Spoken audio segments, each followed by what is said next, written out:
everyone, and welcome to another episode of The Richard Lewis Show. I'm your host, Richard Lewis, and we have been cock-teasing you with this show for quite some time. We've been putting the tip in, pulling it out, and then just leaving, getting in an Uber and just going home for months. But it's over. We're actually going to do it. As you can see by the floating robotic head over there. We have indeed got Mr. Harmful Opinions here, who for the rest of the broadcast I shall be referring to as Tim. So, Tim, how you doing, mate? You all good? I'm doing all right. Thanks for having me on. Maybe people will stop asking me, when are you going on Richard Lewis Show? Yeah. Sorry about that, mate. I'm so fucking disorganized. Because you see, my problem is I try and keep up with the news cycle. I'm sure you have a similar problem. Yeah. And it's impossible these days, especially the one thing I'll say for you, dude. I don't know how you do it, but you do manage to find some very interesting stories that seem to be like in the cul-de-sacs of the news cycle, you know, like the Candid thing was a very good example. That wasn't on anybody's radar, right? Until you started banging on about it. So I don't know your methods. We'll probably get into that in a second, but I did promise myself I was going to start by asking this question. It's perhaps the most important question of the podcast. You know how you end your videos and you go, I'll see if I can do your voice. Hang on.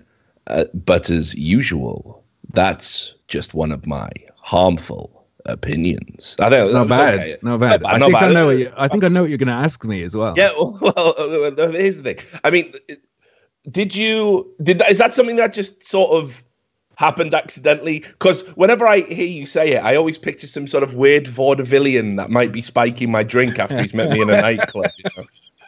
So, I thought you were going to ask me something else. Normally, the question I get asked is, "Did you record it once and then paste it into the end of your videos?" That's the usual question. But where it came from, I just thought at the beginning, right? I want to grow an audience. So what do I need to do? I need like some icon that's going to become iconic, that's gonna stick in people's minds, and I need something old school, like an outro, or I need an intro, or I need the format to be unique. And I just came up with that because it's just cheesy enough to worm its way into people's minds. Because when I started, I was doing a video every single day. So imagine people watching that every single day with that outro, and you get to the point where people are pissed off if I don't end a video with it. They're just like, I can't go to sleep tonight. I can't move on from this. Where was it? The video didn't end in my head. It's so weird, isn't it? Like, you know, the conventions, like we've had a similar problem on our YouTube channel. I mean, obviously it's not helped by the fact that YouTube is clearly unsubscribing people from our channel every time we put a video out. I mean, I've watched it happen in real time. But, you know, we've had a similar problem with growth. And look, it's like, you know, I want to create content to the beat of my own drum. You know, I know people prefer snappy little 10-minute videos with jump cuts in. You know, I know that, right? I know they don't want more than 10 minutes generally. But there to are be some honest, people, I prefer your longer videos because I listen to your stuff and I play games. Yeah, like the thing. It is perfect for that. And you know that's kind of like, I think it's a niche market, right? I think it's we're never going to have like you know, a million strong channel or anything, but you know, equally as well, there are these like conventions in building a YouTube channel that everybody says work, you know, and I'm finding myself starting to do them now because I'm just getting kind of desperate to get over that 100K hill because it's been so long. You want that play button? I'll wipe my ass on the play button. I won't lie to you, mate, because I'm so pissed. I'm so pissed off at YouTube. But, you know, I wanted to sort of frame it with your viewpoint. Why do you think these conventions work? Why is it that having a sign-off line like, you know, yours works? Why does saying like, comment, and subscribe, all of these things that everybody does, and they all swear by it? I mean, you know, has it been true in your experience, and why do you think it works? I don't think it necessarily works for growth like a sign-off line. It just builds that brand and gets, I don't know, loyalty maybe. But you become like you become a part of that person's life because you worm your way in so much. Like they'll never forget you're there. Whereas if you didn't have it, there's not that thing. Like you couldn't have done the intro to this show if I didn't have that outro. You wouldn't. I don't even know how to explain it for sure. And I think like, comment, subscribe is just a numbers game. Maybe there's the more people watching you, the more, the larger that tiny percentage of people it's going to nudge to do more are going to pick up. And the people who don't do that don't get the likes, comments, and subscriptions. So you get pushed up above them, and it must just, over time, work like that. But then you sort of did set your brand, in some ways, back to square one with the sort of, you were always a floating brain with a blue outline. And then there was that kind of weird thing. I still don't know what happened, honestly, Tim, where you said that you'd given your logo to Notch, the Minecraft creator, and now you're a floating robotic head. Yeah, so what the fuck is going on with that, mate? Right, so Notch has a company called Rubber Brain, and they're working on a game. He told me a little bit about it. It looks cool. I don't know if that's public information, so I won't share what it's like, but it looks cool. And he just tweeted at me one time. He was like, you consider selling your logo? My company's called Rubber Brain, and I think it would be suitable or whatever. And I said, yeah, I guess. I've been thinking for a while maybe an edgier logo would suit me more. And I talked to him in DMs, and I'm like, so like, maybe we should pretend that I've sold this to you and just mess with people. And he's like, why don't you really sell it to me? And then for a while we weren't sure if we were going to do it, and then we did it. So you actually he's for real purchased the brain. So that is a real thing. That's not a goof. That's real. It's not. I know sometimes it's hard to tell with stuff I do. Yeah, exactly. For real, I've sold the brain, and I don't think it's too big a deal in terms of brand, because it's like pink with blue on top. Like, as soon as I did that, people started spamming pictures of stuff that's pink with blue on top. So, got a robot now. The colors, I think, matter more. Yeah, but I mean, okay, so we all know Notch has got fuck you money, right? So, did he pay you fuck you money to get the logo? Are you rich? No, I'm not rich. He paid me a very, very fair price, though. That's crazy, dude. I can't believe that, like, your logo. See, and here's the thing. I don't want to sound like an asshole. I probably am, so that's the way it comes out. But when I saw your logo, I was like, oh, that's just probably some clip art or something he got. Because because you know how Baron had the same problem, right? Like, yeah. He proper took it from cartoon. Yeah, that was fucking dumb. I can't believe he thought that would. There's no way this will come and bite me in the ass. I'll definitely do this with like a big YouTube channel. But I mean, I thought this is just something because at the time you were a smaller, content creator. I was like, oh, well, that's something that he's probably just clipped from somewhere else. But you actually designed that all yourself. I hired an artist to do it for not very much, less than $100, and I gave him a slice of what I got from selling the brain as well. Yeah. I mean, we found, because we've started doing merchandise, as people can see here. Look, I'm drinking out of a Richard Lewis Reports mug right now, and we've got some T-shirts and stuff. And we've got an artist called Chloe, who started doing the kind of animated bits of our shows, that the funny bits. And we've been commissioning work from her, and I think we've got some like revenue share agreement and stuff. Because obviously, first of all, you don't want to fuck over people that have given you something that becomes like synonymous and iconic with your brand, right? But the other thing, of course, is if you don't sign any official contracts about who owns what, you don't want to get into an argument down the way. Let's say, for example, if Notch paid you $1 million and it made national news, and that artist comes out and goes, hang on, I drew that. You don't want to be going to court, kind of have to settle that shit. So look, let's get into the show now. That was the small talk, okay? So I hope on this date between us, you're now kind of feeling, this is an interesting guy. Yeah, I'll definitely stick around. Yes, I would like another drink, actually. I feel like I'm about to be taken advantage of. Yeah, well, that's generally how I do it. So let's talk about the Sagan stuff, because there's loads of stuff to talk about with you, but this is kind of the more recent thing that you've been involved in, and just to sort of summarize it, and again, just jump in and talk over me if my summarization's garbage. You and Sagan were kind of having an argument on Twitter, which seemed to revolve around you saying he'd been a little bit disingenuous in his criticism of the skeptic community and their approach to endorsements. Is that a reasonable summary? I think probably. I haven't thought about this in a while, So it's probably about right. So let's get into that, because, you know, obviously Sargon does seem to be a prime target because he's one of the more well-known skeptics. He's got a very sizable following.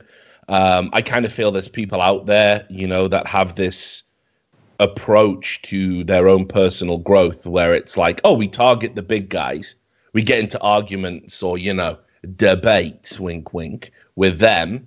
And we get to ride on their coattails for a bit because their haters, the people who obsessively and fastidiously view their content, will see that I'm being critical of them, and they will now start following my content. And that seems to be a tried and tested way to grow.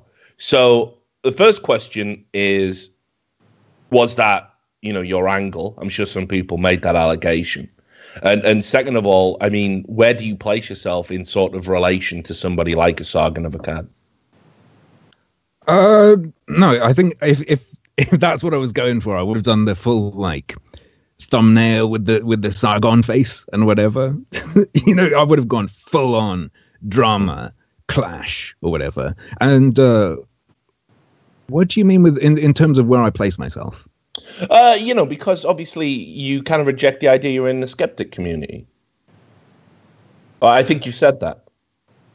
Yeah, it's more like I don't want to be associated with that label. Like, it's not something you can join, but at the same time, if you're viewed as part of it, I feel like it's gotten to a point where a lot of people will look at you as being on a particular team. And because I'm not so invested in being a YouTuber or whatever, I want to be able to go at whatever I want to go at. And I felt like it was causing problems. So like with the candid thing, a lot of people were just purely upset because they view it as infighting. And that completely takes away my ability for those people to talk to them and go, here's my issue. Because they're thinking, oh no, it's drama. So perhaps if I was an outsider, it would work a bit more if I ever have to do stuff like that, or if I ever want to do stuff like that, if that makes any sense. Like, so it would be more like if I was tearing into a feminist, because I wouldn't be seen as being on their team, so it wouldn't be viewed as infighting. But if I did my stuff talking about feminists and I was viewed as a feminist YouTuber, you'd get all these feminists going, oh, it's infighting or whatever.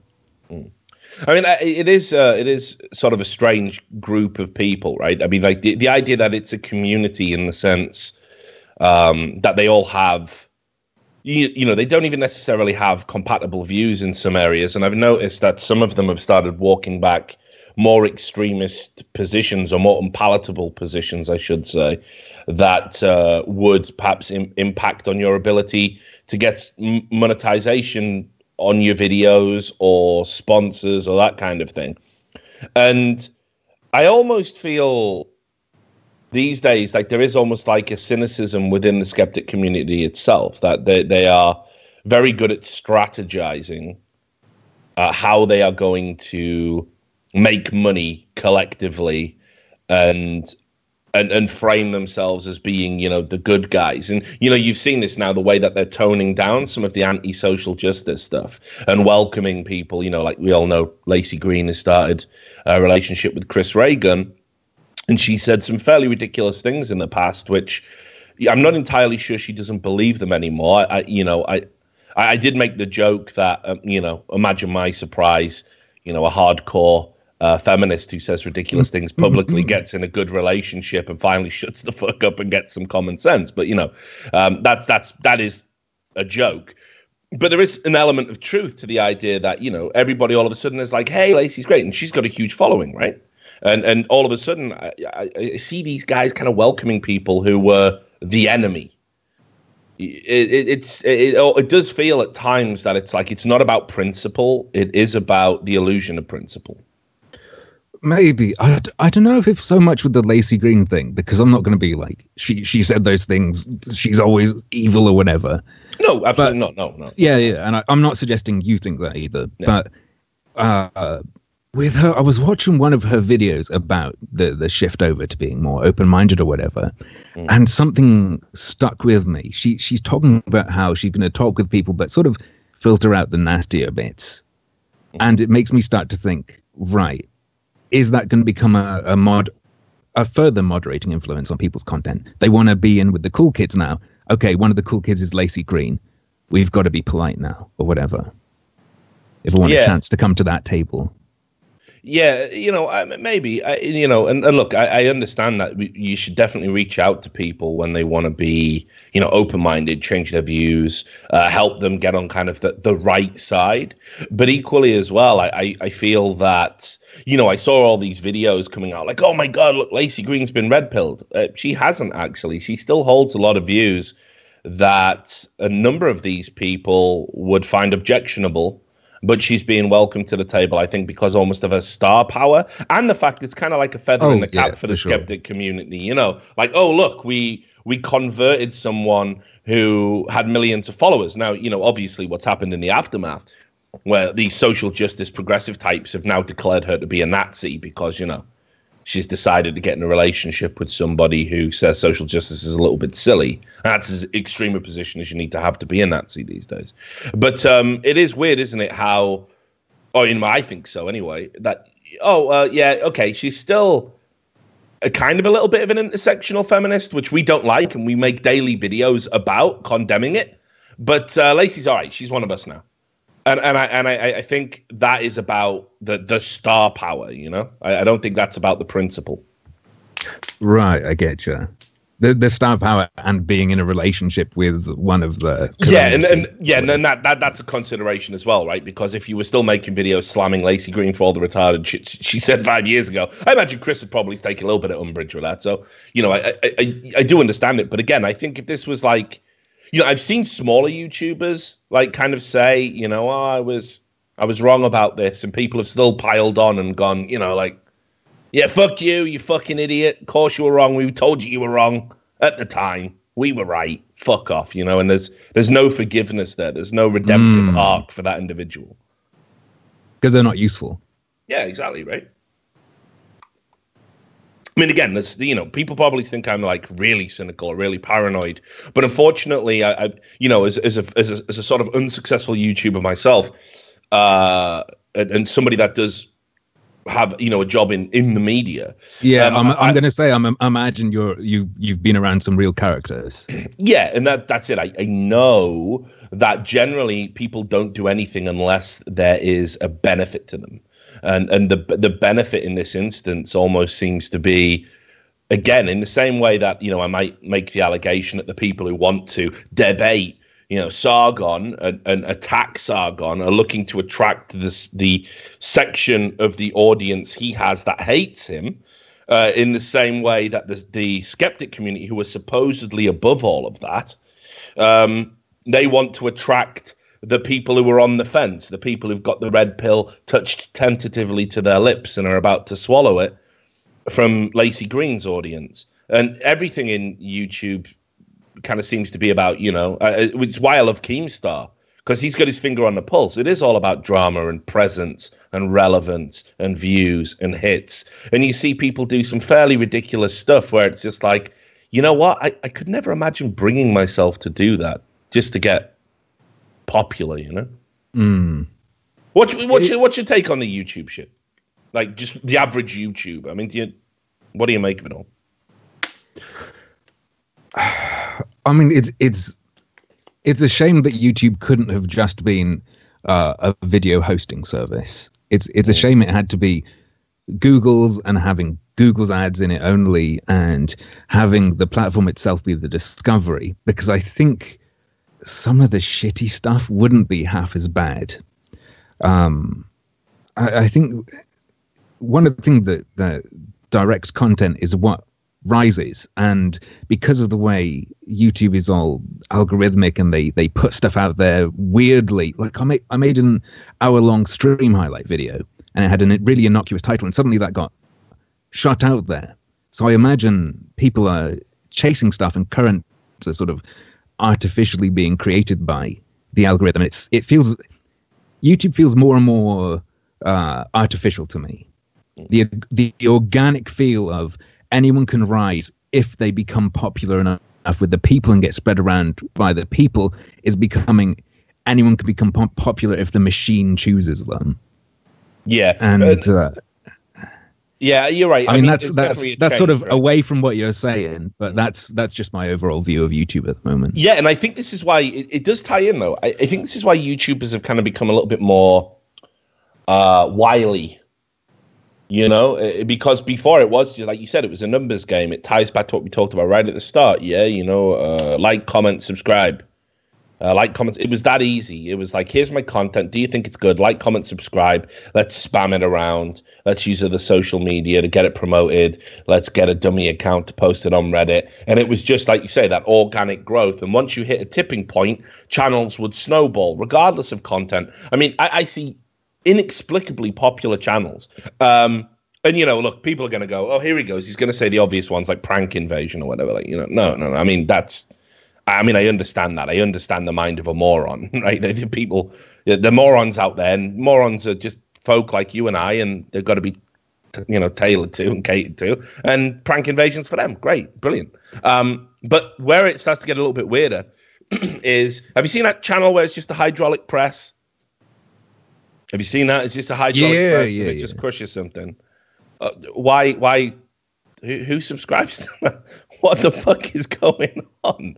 And I don't get it. I will admit, like, one day I watched like a dozen of their videos just in a row. What did you take? But now I never want to see another one. Yeah, nothing, I swear. Mushrooms. It's the kind of thing where you want to see, oh, I wonder what that's going to be like, just a few times. And then, but now I never want to see it again. I don't understand how I understand how, like, they'll have one video that gets tons of views or something, just because maybe there's a cool reaction in the video and it gets spread around. But to have the consistently high views, that's what gets me. What's going on there? You've seen so many things get crushed. They're not that different each time. No, that's the thing. I keep expecting, like, how do you up the ante? Like, like if he crushed his firstborn child or something, do you know what I mean? Okay, you're raising the stakes, but it's a baseball. It's a fucking, cabbage. Like, guess what happens when it goes under a hydraulic press? It just goes flat and explode. These things don't even explode because it's such a slow. It's like that thing in Star Wars. In the trash compactor. I don't get it. It was like with that hot knife shit. You remember the people heating the knives when that was a thing? They would just heat up a knife. That's burnt out though. Yeah, that sort of fizzled out, did it? I mean, no pun intended, but yeah, it did. But yeah, that was that. What the fuck was that? I understand the things like, when you have like cute Korean girls tasting this food or that food, I understand why people never get bored of that. Yeah. But that biological impulse element isn't there for like crushing stuff. No, I wonder if it's the same people watching every video. Yeah, maybe it's a hardcore audience of people. There is a fetish for everything. I mean, like you say, with the Korean girls eating, I know some fucked up people. Because me and Sam, we used to have this thing back when we used to do a show called Trash Talk, and we used to go on Fiverr, which obviously PewDiePie blew up, but that was our bit, right? We used to get people to hold up the signs and stuff on Fiverr before PewDiePie. We did it, just no one saw it. And some of the people we found on there, the services they offered were just so tragic. I will talk to you for 5 minutes on the phone. As if there's like somebody out there who can't get a conversation. Like, They also had ones where you could buy like a girl's time, so like she'd play games with you or something. She's like, I will play one game of League of Legends, no voice chat. Voice chat's extra. Yeah. That's like the internet version of those maid cafes in Japan. Yeah, right.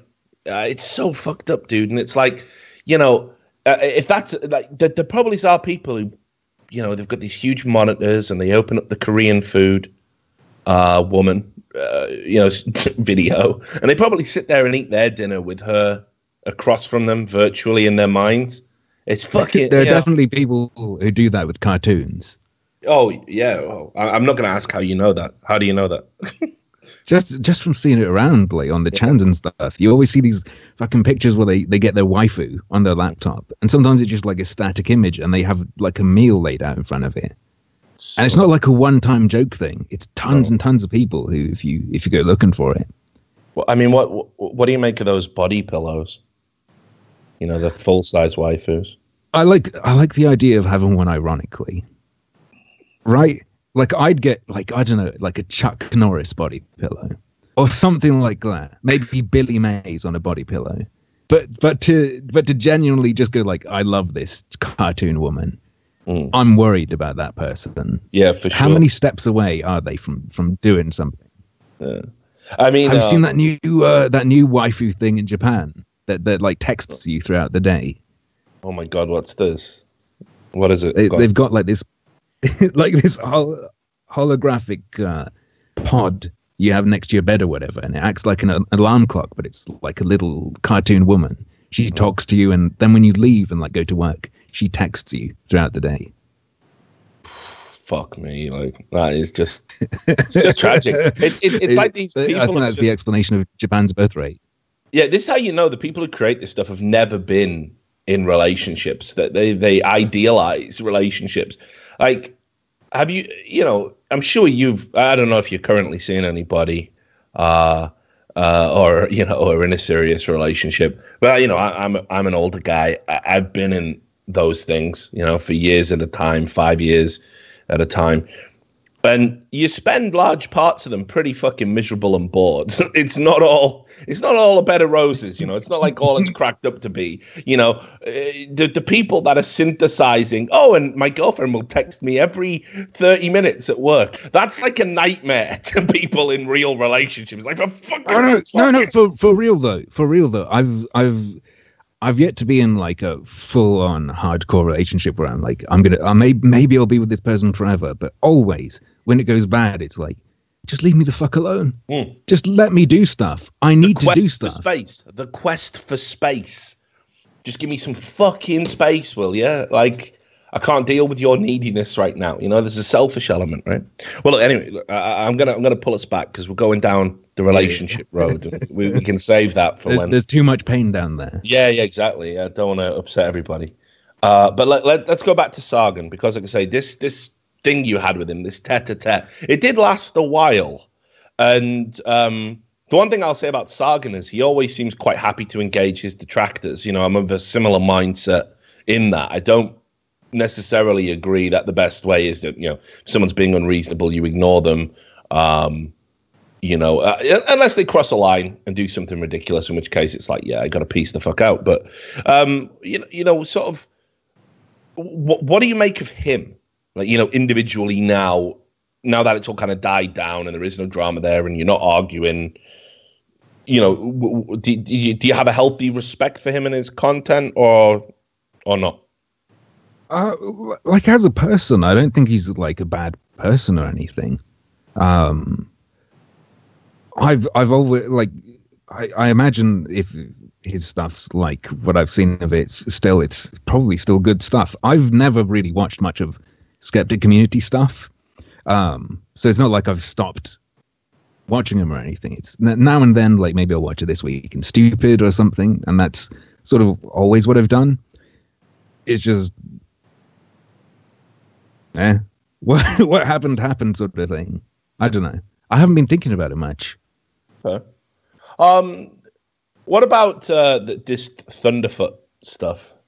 Because I'll tell you this, right? While we're talking about kind of cynicism, and that's really weird. That's really weird for me because he did. Do you mean the whole thing about jokes? Yeah. So I'll just frame it, and then that's really bizarre. Okay, I'll let you. Yeah. So for those who don't know who Thunderfoot is, just in case, Thunderfoot is a guy. He had like a channel where he would sort of look at science. And would do, you know, the layman's approach to science. He worked as a research scientist.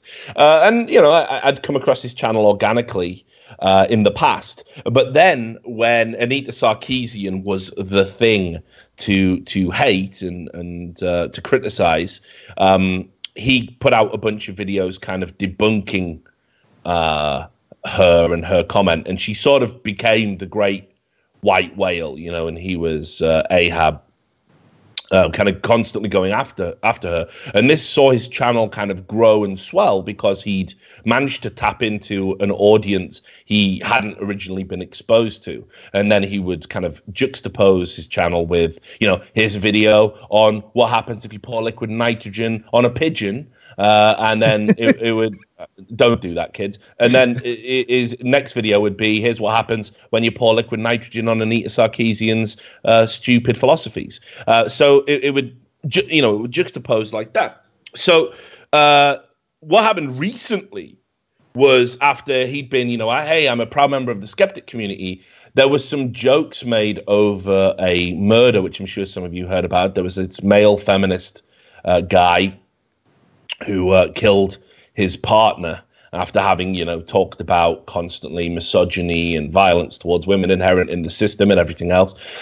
And there were a few people in that kind of skeptic community, I don't want to say gloating. I think that's too harsh a term, but they were very flippant about it. And Thunderfoot's stance was, didn't we condemn feminists for making jokes about, for example, when his father passed away from cancer? Didn't we condemn them for doing that and say it was disgusting? So as a result, I want nothing more to do with you. And he made a series of videos about it, which it looks like he kind of selectively edited the footage to make his point seem stronger. I mean, that's my take on it. And here we are. So, Tim, I'll let you take it away. The Thunderfoot thing was a bit fucking weird, wasn't it? Yeah, I find it very weird. Especially that he included like a clip of me talking with Sargon in there or whatever, because I go, like, if something horrible happens, I'm immediately thinking, okay, how can I riff on this? Can I make a joke about this? I go, like, that will make people laugh and then go, oh shit, I just laughed at that. I think it's something I find fascinating if you can get people to laugh and then feel bad about laughing. So I was in there with jokes immediately. As a reason to, because I mean, I did the whole I want to disassociate from this, but it wasn't like for me it wasn't like I condemn these people or whatever. It's like I don't want this label on me because it screws up my ability to get my message out and stuff. His seems to be like, these people have made a joke, so I don't want their taint on me, sort of thing. I don't want that sticking. I look. Do you want to know what it is? Here's my belief, and you can tell me if this makes sense. Like, I might be going a little bit Columbo here, and the thing is, he, that's a reference the kids won't get. But anyway, what he did was, how he got kind of like, not humiliated, but for example, when he was doing his Brexit videos, there was this general... He got butthurt. Yeah, there was this general consensus he was talking shit, which I'm inclined to sort of lean towards as well. Now, a lot of people think I was pro-Brexit because of the circles I swim in. I wasn't. I was very much a Remainer because I'd read a lot of economic papers around what would happen in the result of Brexit and, withdrawal from the single market and all of this stuff. And I was like, you know what, just on an economic basis, while it would be great to have that sort of, separation of power and, be free from influence from Brussels and the way that they can constantly resubmit rulings against us until things pass.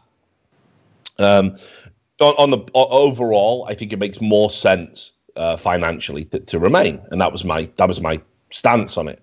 Now, yeah, right, and when Brexit occurred and people voted to leave, I absolutely, as a lover of democracy, and it might not be a perfect political system, but it's the best we've got so far as a species.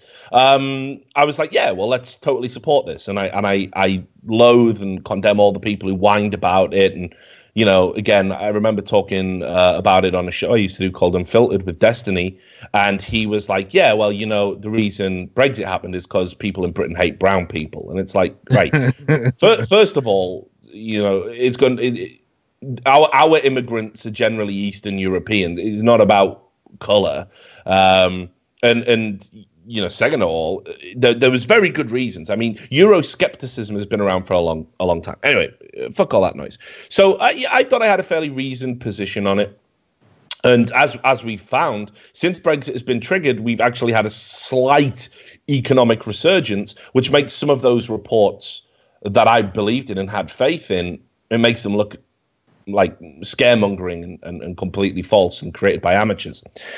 So Thunderfoot's stance was, wah, wah, wah, Brexit bad, Europe good, wah, wah, wah. And that was kind of as sophisticated as his argument got. That's the thing. He's not a very skilled polemicist. No. And like, he can pull it off against Anita because all you have to... It's so easy to shit on Anita Sarkeesian.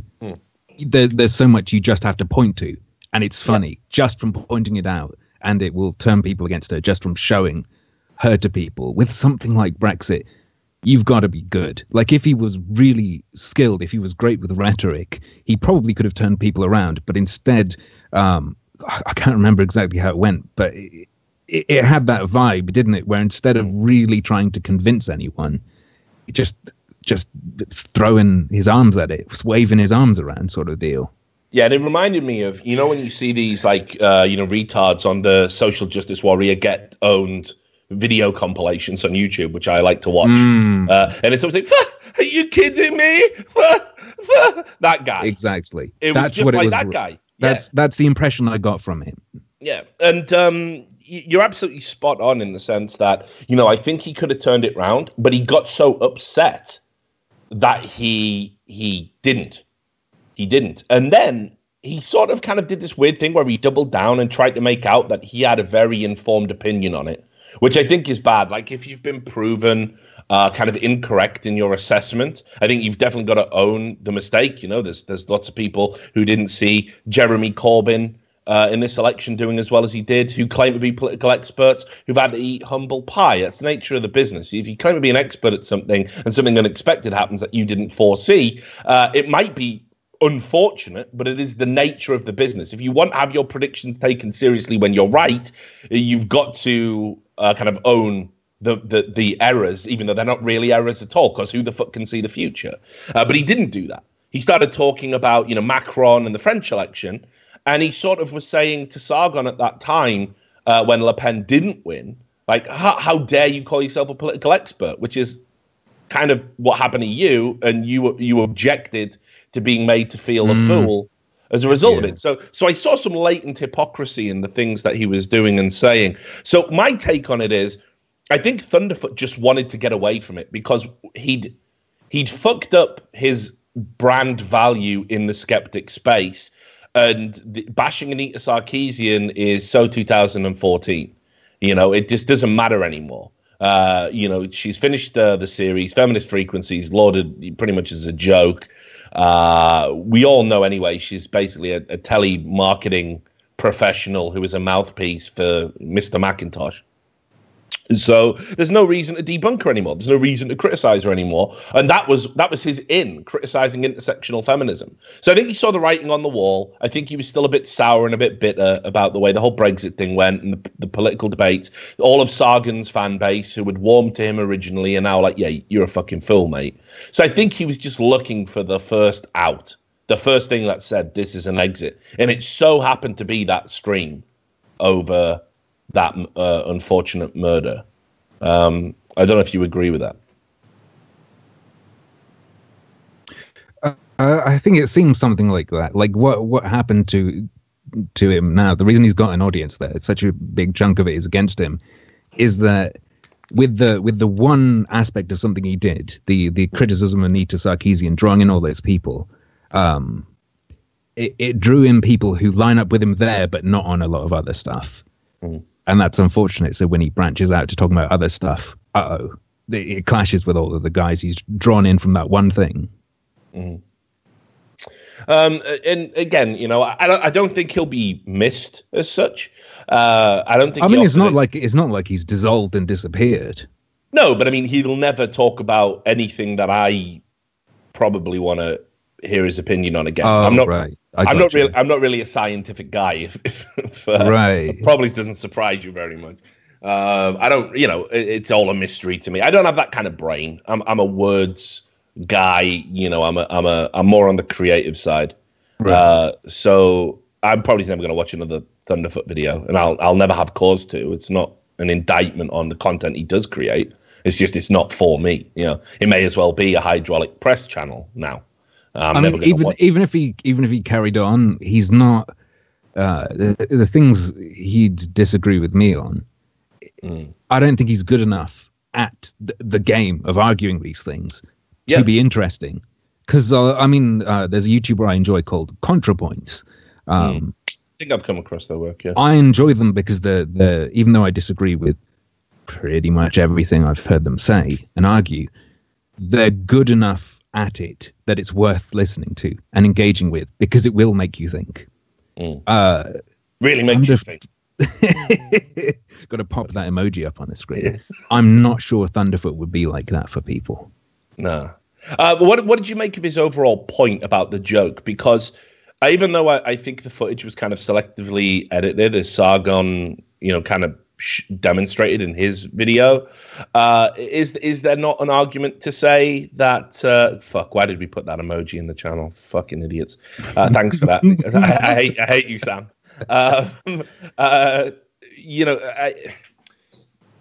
Was there not an element of truth in what he was saying that they did condemn? Yeah, it applies to any of the people who condemned the people. Oh God, how am I going to phrase this without getting into a big loop? So I think part of the problem is a lot of people don't totally condemn the people who said anything about Thunderfoot's dad. I mean, I wasn't really so aware of that stuff happening, but I imagine not everyone did condemn it. And they're like, look, they're probably just ignore the idiots or whatever. They're dicking around. So that might be part of why it pissed people off, because it's almost like he's tarring people with a brush, saying they're hypocrites, where some people are like, no, I don't care about anyone making any of these jokes, even if it's about your dad. Yeah. And look, but he's right. He's right. If someone condemned people making jokes about his dad and are like, oh, I'm okay with this, he does have a point there for those particular people. Yeah, and to be clear, it wasn't Sargon himself who made the joke. It was on a stream he hosted, right? And I think the expectation was, again, it kind of felt like Thunderfoot was going after Sargon because he was the bigger, he was the bigger name among everybody that congregated on that live stream. There's that from the viewpoint if you're thinking of trying to get views, but there is also, he can take on the appearance of a sort of de facto skeptic leader. Yeah. I mean, it probably helps that he's taken on the aspect of literally a king, but people do definitely look to him. So it at the same time gives him the appearance of leadership. So we'll move on. Let's get into the Candid stuff, because I mean, shit, I couldn't keep up with this at the pace that you did, and I don't know what's happened since, and I'm sure you're gonna educate and enlighten me. But again, I'll just frame it for the guys who are watching the broadcast. So Candid is a app that wanted to kind of break the imaginary, we'll add, a sort of paradigm of people's discussions being droned out by abuse and bullying and racism and all the other noise you get on the internet when people can be effectively anonymous. And their ad straight up says, a safe place to talk where trolls and bullies aren't allowed. Yeah, and I've seen a few apps actually doing this. William Legate, he has a failed app that was basically, it's Instagram, but without the bullying and harassment. I didn't even know Instagram had a bullying and harassment problem. Imagine my surprise. Yeah. They're like the kind of thing you'd expect everyone to make fucking fun of and rip on immediately. Yeah. No, but I mean, let's be real. I mean, we've created a generation of emotional cripples with this constant pandering to safe space culture and trigger warnings, and we basically send these middle to upper class kids, the ones who go to university, we send them off to a university, and we say, by the way, the big wide world is a scary place, and probably is one of the worst things that could ever happen to you is you might hear an opinion you don't like, because I guess when you live in that sort of safe, privileged environment, and I'm always loath about using the word privilege, But privilege has a very clear definition in my mind. I don't believe in, say, white privilege, for example, but I do believe in wealth privilege. I think that's a very real thing, and I think that's demonstrable in society. You know, you tell these people, you know, you're never going to run into crime. You're never going to get mugged, right? Because you live in a nice little hamlet in a 8-bedroom house. You know, and when you go to a university, it's been specially vetted to be one of the best universities you can go to in Britain. So the worst thing that could happen to you, actually, is hearing someone say something you find objectionable. But we're going to protect you from that because you're mummy and daddy's precious little flower, and we're not going to allow you to be harmed in any way. And words of violence now. And it's just this. I saw the start of that when I went to university at the turn of the century. And it's just spiraled out of control now.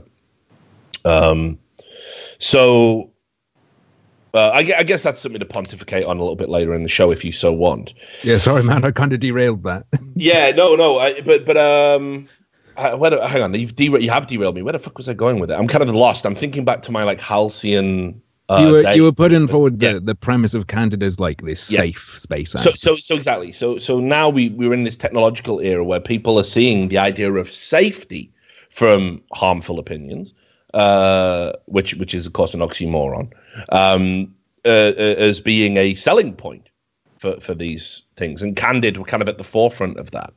But while they were offering that service, they weren't necessarily being genuine about the way they would achieve it. And there was some very crazy Orwellian bullshit going on. So I'm just going to sort of sit back here and I want you to tell the full fucking story of Candid, and I'll interject from time to time with questions because this is wild. And as I said, that fucking CEO they had. That's where shit becomes like an acid trip. Yeah, that's where I think back to it. I'm like, wait, was that in a dream? And then I go back and look at this stuff, and it's like, holy shit, this person is real. She almost seems like a sci-fi creation herself, like some rogue robot that doesn't know how to interact. Bad AI. But she is. Oh, mate, here's an update. Okay. No, we'll get to that. Yeah, start to the story. Just do what I do when I get forgetful. Yeah. Make a note of it, and we'll be on there. So if you're into the skeptic community, or just about anywhere else, because they pretty much carpet bombed YouTube with ads, this safe space app, and wherever you look, if someone who's free speechy advertises it, they'll be like, oh, it's really great for free speech or whatever. Especially the conspiracy theorist part of YouTube, they'd be like, here's how you defeat the left with this anti-censorship app. But then you look at the SJWE side of YouTube and they're like, this app's great. It's a safe space. It will get rid of anything you don't like. Just report it. And the AI will learn who to get rid of and blah, blah, blah, blah. Which is red flags immediately. What the hell's going on? Why is this AI censorship algorithms? Like, can you combine 3 other words that sound as awful as that? You know, and people always, because Facebook and Twitter use this sort of thing, and people shit on them for it all the time. So when I saw some of the people I'm acquainted with and associated with advertising it, I thought first, okay, it's a bit worrying that people who care about censorship are taking a sponsorship from a social media app, because how could that backfire? What if there's something wrong? And then I looked and then I saw this shit. So I made a video basically saying, look, you've seen all these people you like advertising this thing. I think you really need to know that there's this AI they're training on him. Here's all the shit that could go wrong. Here's why you should be concerned about it. And I'm really surprised the people advertising it took money and didn't mention this. And that sort of kicked off a small shitstorm. Oh, it definitely did. I mean, the after effects of which was still sort of, that's where the Sargon beef kind of had its roots as well. But yeah, there was numerous skeptic YouTubers who hadn't even declared their involvement in this app. Now, what I found amazing, right, isn't that people on YouTube would take money without disclosure. I think we all know that goes on. It's still going on now. There's still people out there who are like, oh, but, I did put it in size 2 font in my YouTube description. And, You know, I did a tweet 5 months ago saying I might take some money from this company, so it's been disclosed that, you know, that's not a lot of people did do it all right, but like one really weird one is there's this guy called Black Pigeon Speaks. Yeah, I know Black Pigeon Speaks. I've seen his video. They're quite interesting, actually. They're very near the line for me as to where I start thinking, does this guy have a problem with certain types of people that maybe? Yeah, I don't want to throw the racist label out there, but some of the stuff I hear, I'm like, not really sure that's a justification for that position. Maybe I don't watch his stuff really, but I'm aware that he's very for the, you know, free speech, get away from the people who are clamping down on us or whatever. And that's how he did this ad for this app that has a censorship AI on it that's designed to make things sanitized and safe. And he doesn't disclose in the video either. Just way down in the description, it's like, oh, by the way, I'm working with the developer. Yeah, exactly. No, but here's the thing. I don't even have a problem with that, right? These fucking YouTubers, honestly, man, if there was a fucking billionaire came to YouTube land and said, you know, the only thing that satisfies me in the world is fucking blowjobs. But you have to deep throat it and swallow my wealthy man's jism straight into your stomach, straight down the gullet every time. But I will pay you handsomely for this. These people who claim to be principled would queue up around the block to suck that scaly old pecker. They wouldn't give a fuck. And it's this idea that, you know, oh, hey, we're the principled ones over here, but we're actually going to help develop an app that's about censorship while we have a complete anti-censorship position. That's what I found the most ridiculous thing about it. And they of course, it later came out that the contract includes a non-disparagement clause that's very, very broad and applies to all their companies. So it's like, what can they say now? We're the skeptic community. Nothing is off limits except the companies we took money from. It's not a tenable position, is it? It's you know, look, I don't want to go full Bill Hicks and say as soon as you do a commercial for something, you know, you've lost all. You're off the creative role. You know, I don't want to say that. Right? I still keep getting painted like I'm saying, oh, it's bad because people took money. It's like, no. If I thought that, I'd be pissed off at you for doing Audible stuff. But that's like, nothing wrong with that. You're like advertising a book. No, but I mean, dude, on TV, I have to like, you know, I advertise Sausage Party, the film. You know, I sat there doing plugs. You know, I get a voice in my ear. You know, go to do plug 2, and I read it. And it's like, yeah, this show is brought to you by Sausage Party in theaters now. You know, and I have done commercial plugs. I do that as part of my day job. So I'm not saying you're off the artistic, you know, roll call forever, but certainly I'd have an issue advertising something that's completely contrary to my position. Exactly. You won't find me doing a voiceover for an I'm With Her commercial anytime soon, right? Yeah. Yeah. The thing that made it blow, the thing that made me think something is fucked after that first video I did was the CEO's response. Her immediate response was to DM me on Twitter and talk about how she'd like to get me to do a video for them. Of course, right? And she was like, I want you to, she insisted like on a call, and I was like, no. Nothing that isn't written down, because I don't want to have her offering me something on the phone or whatever. And from there, it was like, okay, I'm going to keep digging until I get to absolutely everything I can. And then we had Mundane Matt, who did an ad for them, doing a video about how I'm insane and I'm saying it's going to be Skynet and take over the world or whatever. Yeah, I think I watched that. Wasn't very well received by his audience. So I went on from there and I started like poking the CEO and like making her have meltdown after meltdown on Twitter. It didn't take much, did it? No, I mean, it didn't take jack all. Yeah, she was very unstable. And she'd say things like, ideally we'd have no shit posting on our app. It's like, you realize some of your ads say this is a great place to go shit post anonymously. It's like 4chan, but anonymous. No, 4chan, but obviously 4chan's anonymous. It's like 4chan but on your phone or whatever, or 4chan Lite. And and where we have this CEO going totally against what her ads say. Later, it comes out that actually the little section of notes about stuff you should talk about that's given to the people advertising it, it has the censorship AI there as a selling point, why it's good, which suggests that all the people who are free speechy and didn't mention it definitely knew and decided not to tell their audience. And that pissed me right off. No, well, as it should. I mean, look, it's one thing to say, hey, guys, we are a free speech, we're pro-free speech, skeptic type person. You're our audience, so we believe you have similar values. And we are endorsing and helping to develop this app, which will allow you to speak anonymously on the internet. It sounds good, right? Without reprisals. But actually, there's a huge censorship AI, which is going to exclude a lot of people. To leave that out, it's unforgivable in a way. Honestly, it's so far removed from what you're supposed to be about, what your core values are about, what your core audience looks to you to. And that I do find it an indefensible position. There is one person though who came to me and he goes, "Look, mate, I want to help you with this," and that was Bearing.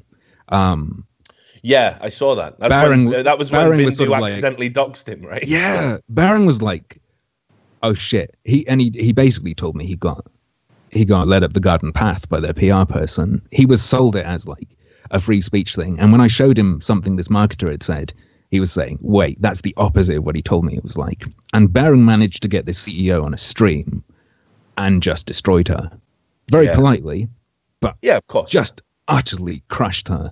Got her to lift the non-disparagement clause for the duration of the interview, so he could like slip stuff out, like the fact there's a 2-year non-disparagement clause for him, and all sorts of stuff like that. Got her to call me God, which was that was weird. I remember that recording as well. Like I remember hearing it, and I'm like, harmful opinions is God. I was like, what the fuck is going on? It was like watching a breakdown in slow motion. Yeah. But I did think it was weird that so many of these bigger YouTubers went after little old you, right? Like just because you were saying something, which look, I don't see how they can argue against it. Skeptic community presents themselves as being all about logic and rationality.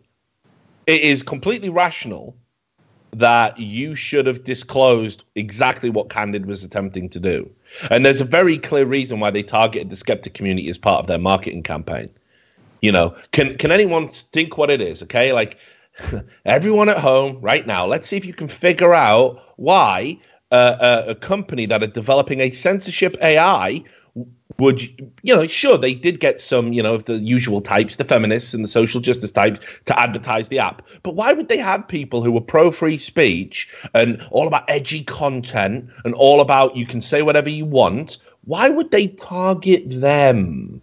It's very weird, isn't it? I can't think. Could they be trying to find out what their audience thinks and then eradicate them from the app once it goes live? I mean, seems like that might be a viable especially since there was this one guy, I think it's called Spencer Yannick or something. He was talking on their product page about, he was being slightly jokey, but he was talking about, oh, don't worry about this stuff. We don't accept Menonists or harassers. They'll be gone. Yeah. Which is like, huge warning bells there.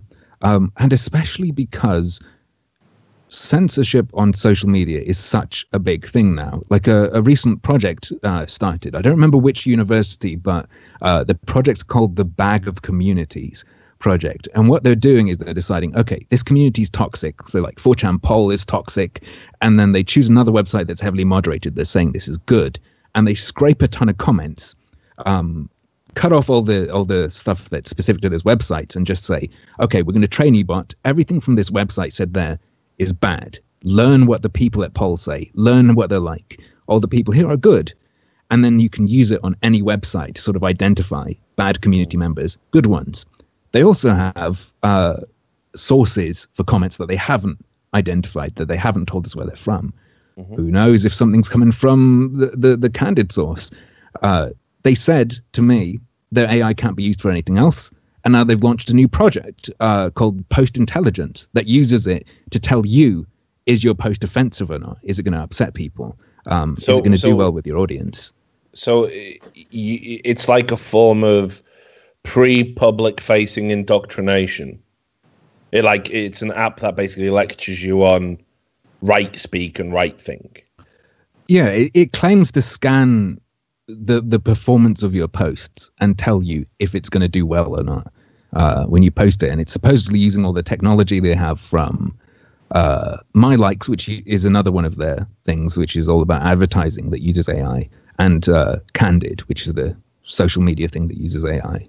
And it uses that to, score your posts. And on Candid, your posts get scored now. It tells you how good your post is, which is sort of open to abuse in terms of gamification. And I was just going to say the gamification of opinions, right? It's just so fucked up. I mean, this is what Reddit does, and I loathe Reddit.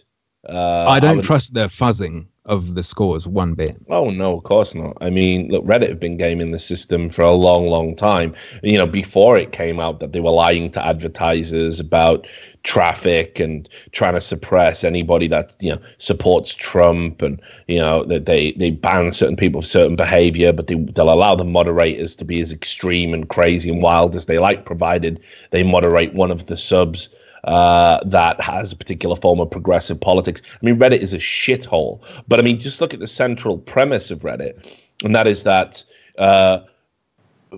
if 5 people disagree with your opinion, it is removed from the conversation, effectively. That is all it takes. A net. If you hit -5 total out of the people who are upvoting and downvoting your comment, it's removed. It's gone. I mean, that's an incredibly low threshold to remove discourse. That, plus the fact that there is a gamification system in the karma system for popular posts and popular postings, which, even though it has no value per se, I always think Reddit were meant to create like a karma store or something where you could trade it in, and they just never got around to it because they're a shit company. But then they quickly realized, fuck, we don't even need to develop that. These retards will do anything for an imaginary number, because that's for an imaginary carrot. They've got the little thing in front of your face. If they wanted to fuck with you, they could. We know Facebook has. We know Facebook has done emotion experiments, which I don't understand why people aren't angrier, because that is, to me, that is shocking. Yeah, and again, I'll just tell the viewers about that story. So this was a story where what they did is they deliberately manipulated people's feed to be exposed to certain types of content. I think this is correct. It was last month, wasn't it? They were trying to do they did it quite a while ago. Yeah, and years ago, and then they did it again recently. And a reporter in Australia got some leaked documents where they were targeting teens in particular to find out teens. when they feel bad. And allegedly, I believe it was The Australian that published this and said, apparently these leaked documents included the suggestion that this information would be passed to advertisers. Mm-hmm. Yep. And, look, if people don't see, Mark Zuckerberg for what he is, this sort of, and this is what they all have, all of these tech startup people, right? What they crave is influence and power without necessarily having to have being reined in by the responsibility an office, a position would hold, right? Like, for example, if you're sworn in as the president, not only do you have a resistance party, let's say, that pushes back on things you might want to do if it's ideological opposed to their position, and sometimes even if it isn't, because why the fuck not? It's party politics. You've also got laws. You've also got, codes of conduct. You have all of these things. If you're a tech person and you've got somebody to click that little box that says, I accept all of these things in small print that I'm not going to read, you can just fuck with people forever, and then you can sell the data to whoever you want. Mm-hmm. But the scariest thing is they can fuck with you without you having any idea you've been fucked with. Yeah, exactly. And not only that, the reality is you can then use it to better tweak whatever weird thing you want to push upon people. And that's what I mean. It's like Zuckerberg, I saw him giving that speech at Harvard recently, and he was talking about, you know, the global society and all of this stuff, and where Facebook was positioned in it, and how anybody could go and achieve what he has, which of course is patently untrue. This is a guy that speaks like a politician, but behaves like a Bond villain. You know, these people are worrying, these technologists that don't seem to understand that they need to have some checks and balances for what they're doing on their social media platforms. And Reddit is no different. They never, ever discuss the potential downsides of everything they're doing. No, of course not. I would love for someone at Facebook, someone at Twitter, someone anywhere to put something out saying they understand what could go wrong in terms of them abusing it, or anything like that, because that would make me trust them a bit more. But I guess they're worried that it would bring bad PR because they're the only one talking about that, and it would make people worry or whatever. I mean, Facebook's incredible as well. You know, he's giving that speech at Harvard at a time when Facebook have cooperated with the Pakistani government to out people who have committed acts of blasphemy. That is shocking. And these people are getting executed. How does Facebook?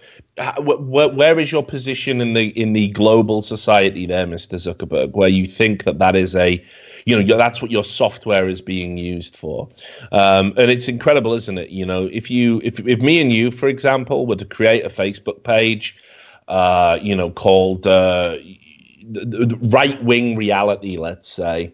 And we were like, you know, dropping red pills and attacking, you know, feminism or Islam or, you know, whatever it was, right? That'd be shut down pretty quickly. They'd come in and they'd say that's dangerous. But I've been surprised at some of the stuff that's been removed from my page. Like, I made like a joke edit of the Kathy Griffin beheading of Trump video, and I like put the ISIS music in the background and put a flag on it. Yeah, I remember that. That got wiped. They were like, no, you can't have this on Facebook. Yeah, you know, but if you'd done a picture of, say, for example, you beheading Trump, that would have been fine.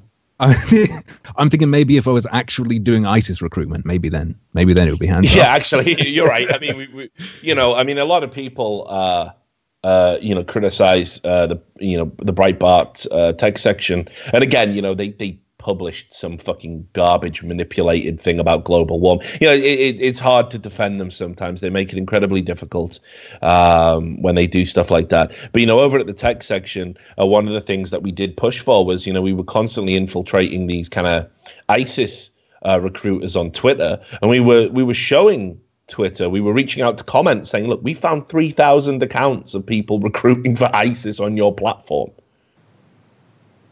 Are you going to shut this down? You know, and it would be, you know, you would see these like ridiculous, yeah, well, they haven't violated any community guidelines. Like, do we need to expressly say doesn't this Saudi, aren't there a lot of Saudi fingers in Twitter? Very much so. I mean, they're one of the major investors because Twitter, you may remember, Twitter was close to going under. People forget this. You know, this is the other thing. These people, because all they crave is power and influence, they forget profitability. You know, they're incredibly independently wealthy, but their companies operate on investment money. You know, you think about Condé Nast and how it had to buy Reddit, and they've even had additional investment from outsiders. Imgur was the same. Imgur had to take money sluiced from Reddit to kind of stay afloat and provide the services it provides, which is why they ideologically fall in line with Reddit whenever it's necessary. You know, Facebook as well. You know, constant investment. But that's fine. I mean, they've definitely turned that corner. And Twitter was almost at the point where it was going to go under, and it had to take money again in the form of investment. I mean, they have a board, and they've said to Jack, you know, what the fuck is going on? Why are you lying to us about how many active users we have when you've got, you know, 20% of Twitter is bot accounts and shit like this? You know, the board aren't particularly happy, but part of that influence, is Saudi Arabia. Now, I'm not necessarily saying, you know, Saudi Arabia support ISIS, but certainly the Wahhabist, Salafist branch of Islam has proliferated throughout the world pretty much thanks to Saudi funding. I mean, that is a fact. So it really makes you think. You but I don't want to go down that particular rabbit hole. You know, let's come back to kind of like why, at what point does it become okay for these social media platforms to basically treat their audience like human guinea pigs? You know, at no fucking point, unless, like, I mean, I guess you could say, like, if they're gonna, you know, like Facebook has, like, you can buy emotes or whatever. In a sense, putting in anything like that is testing your audience's response. But it's definitely not in the same way as manipulating emotions. So maybe it would be good to try to define a clear line of what's not okay to mess with you with, examine the results and then adapt, and what is. Like, if they're trying to sell you something directly, I'm not too bothered about them showing it to you, gauging how people respond, altering it so more people buy or whatever. When it comes to, okay, we're gonna have this person be happier or more sad, see how they respond to these articles, tweak it more to get more of the result. That's where it's like, no fucking way, hands off, don't even start doing that. Yeah, but where it gets really scary is these people then take this money that they're making, they invest in political parties, pretty much all of them, the Democratic Party, you know, Silicon Valley. I think their donorship is like 90% to the Democratic Party out of all the people who donate money to political funds. And which is why Pete Thiel's kind of like this, you know, great figure for me. But on top of that, they then meet with these people. You know, this came out, you know, Reddit had a meeting, I believe it was with the FBI, you know, and ranking heads of government agencies. And they were like, oh, no, we were just there to talk about something innocuous and benign. Nothing to see here, which is the same line they fucking parrot every time the Bilderberg group gets together, you know. And then when you see the agenda, like the agenda gets leaked and it's like, well, you know, how can we just put everyone in a mass grave or just something ridiculous like that? It's like, it's not fucking benign, is it? It's the wealthy and powerful elites talking about how they can remain wealthy and powerful. There's nothing fucking benign about that. Here's something to spook you. Okay. One of those emails, I'm not sure which leak it was, but WikiLeaks leaked this, and we have Hillary Clinton saying, does this affect our plans? And linking to Facebook offering artificial intelligence technology to everyone. Yeah, our plans. And then the response is with Teddy right now. He thinks no, but is going to look more closely and give us an answer. He thinks AI may be more 2020 than 2016.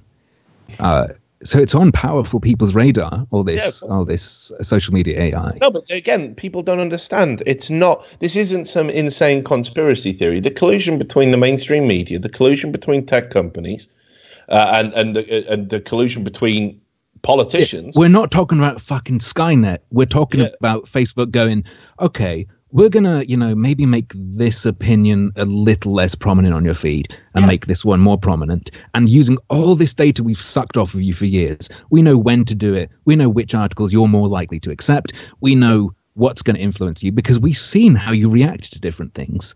Yeah, exactly. And they go and they their technology is getting better and better. And they say, hey, here's a service we can offer to help you get reelected. Don't worry, Trump will never happen again. I mean, you saw what Facebook did for the French election, right? I don't know if you saw this. They created a board of the major mainstream newspapers in France, and they were to police what was considered fake news during the Macron-Le Pen election. Yeah, that's worrying. I didn't know about that in particular. It's mad, isn't it, right? And then, you know, you think about what the media said. Remember when it looked like it was like, oh, we found Macron's tax haven. It looks like there's been some tax evasion. There was actually articles in mainstream English-speaking publications that said we shouldn't look at those because it might subvert the outcome of the election. Like, no. Yeah, it's only potential political corruption, guys. Let's elect the guy and work backwards. And of course, nobody's talked about that since. And certainly, good luck seeing any of that shit on your Facebook feed when certain sites are just an instant removal as soon as you try and post it. You know, it was originally linked anonymously on 4chan. The veracity of the documents seemed to be confirmed just by the names and the signatures. You know, the Macron signature even matched up. So the fake news thing is so worrying because obviously it is a genuine concern, people posting fake shit, but that has to be for the people looking to judge. Even though things are going to go wrong, you can't hand that over to any sort of authority because it will be abused. If we accept, okay, there's shitty news, let's let people clamp down on it. Let's just trust them, have no transparency what they're going to do. What I never understood, Tim, is, okay, and perhaps, I don't know, you might have some insight into this. Why is it, okay, that the mainstream media and indeed people in general, let's say I link you to an InfoWars article, right? And obviously it's InfoWars, so me and you, we take it with a pinch of salt and we scrutinize it, right? But I do that for every article I read anyway, because we should know by now that all media has an ideological bent. There's an end game to it, right?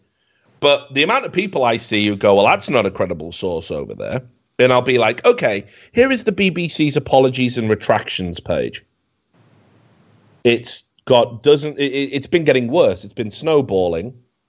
Here is an article that proves this publication lied during the election. Here is a complete list of every factually inaccurate story that has run since Donald Trump has been elected. Do you think the mainstream media is credible in light of all of this? And they go, oh, well, mistakes are going to be made, aren't they?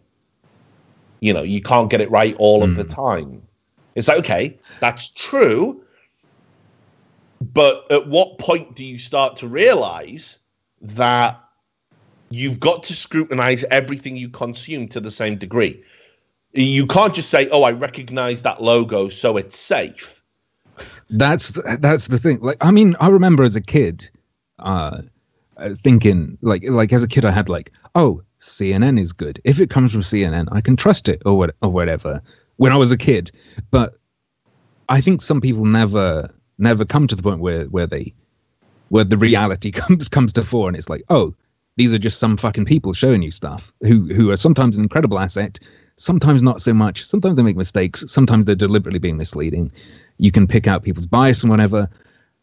And then there's the group of people who do understand that and then sort of sink back into it because the news is such a tiny part of their life. Like maybe they'll check it after they're back from work and they're knackered. And it's a hard problem to solve because you need people to put more work and thought in when they're not necessarily prepared to give it the time it would need to do that properly.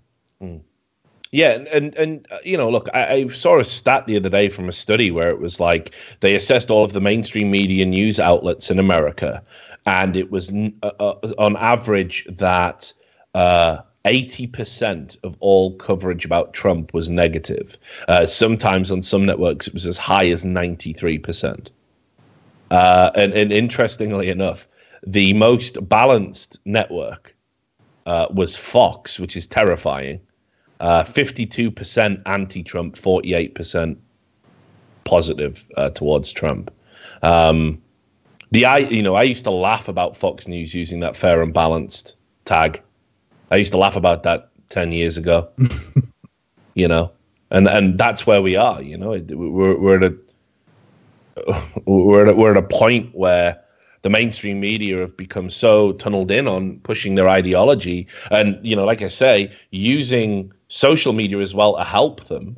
With this whole fake news declaration. What is fake news? I mean, fake news doesn't seem to apply to when a mainstream media outlet gets a story wrong. Fake news is when an outlet that apparently doesn't have credibility is trying to report on something, even if it does wear its ideological slant on its sleeve, that may be harmful to the interests of a particular group of special interest people. So there's a thing, it can't be judged in that way, because just like a news outlet that does a lot of great work can have a shitty article there or a genuine mistake.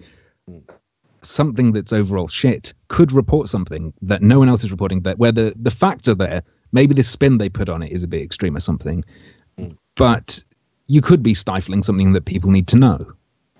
Yeah. And so let's be real. Some publications are the only type of publication that'll touch particular stories. Mm. As somebody who's worked at publications for years. You know, this is how it works, okay? You have what is called the pitch, right? So first of all, sometimes editors themselves will come to the pitch meetings with things they want to assign specific journalists and columnists based on their skill sets, background and interests and source network. They will assign them to particular stories. Then, when there's still space to fill, because that's what it is. I mean, that's the challenge. That's the famous quote about newspapers. The challenge is to fill the space. You then have to say, okay, who's got ideas? Now, if you're only recruiting liberals and you're only recruiting people from liberal colleges, and this has been demonstrably true, there's certain groups of jobs that have like an overwhelming liberal representation, college professors, journalists, teachers. What do you think those ideas are going to be? The ideas are going to be, I saw this story about a hate crime that's probably later going to turn out to be fake. Let's cover that. And you go, okay, cool. And it creates this illusion that everything that group fears and everything that group hates is actually what America is, and they're the good guys, and they're at the front of fighting for it. And, I've seen this argument framed all the time. We're just asking difficult questions. I love journalists that ask difficult questions. I always hoped maybe one day I'd be one of them, that I'd be an important journalist and I would expose corruption and I would get to ask difficult questions and do good work. The reality is they're not doing that. What they're doing is they're asking a very small subset of questions which everyone else is asking. There is no difference. You can look at one news network and look at the content being produced by the other news network. It's the same stories, the same talking points, the same hot takes. That's why the social media clampdown is so horrifying, because what we have, we're increasingly having less of as well, and which is so incredibly valuable, is that you can hear from anyone. Anyone can become a source. You can get any view. It can compete somewhat fairly. And if we let all of this technology clamp down, if there is no resistance to it, you're just going to get what was and is with the news and news media. It's just going to, that's what social media is going to become. Not because of that's who's being hired, because obviously we're all writing on social media, but because your ears are going to get covered to the other opinions. Instead of only giving certain people with the right slant a voice, you're going to just be covering people's ears in the right spot. No, you can't hear that opinion. Yes, there are people there who can get it out. You're just not going to see it. Yeah, and it's really sad, It would be such a great loss if that was allowed to happen. But again, one of the things that I did notice, and this again goes back to Andrew Breitbart and a few other people, there was this idea of kind of what they call bystander journalism, right? Which is that with the blogosphere and the emergent power of technology, and again, I don't want to build up Andrew Breitbart to some sort of hero and paragon of journalistic integrity. Certainly, he's not somebody whose work I would say I value, the work itself. But one thing he did understand was the internet technology and how it could be used for this trend of bystander journalism. And that is that, say, for example, the work you did with Candid. That's great bystander journalism. No one else was touching that story. Where were the tech outlets? Where was VentureBeat, right? They weren't, no one was touching this shit. And you did a series of informative videos about it.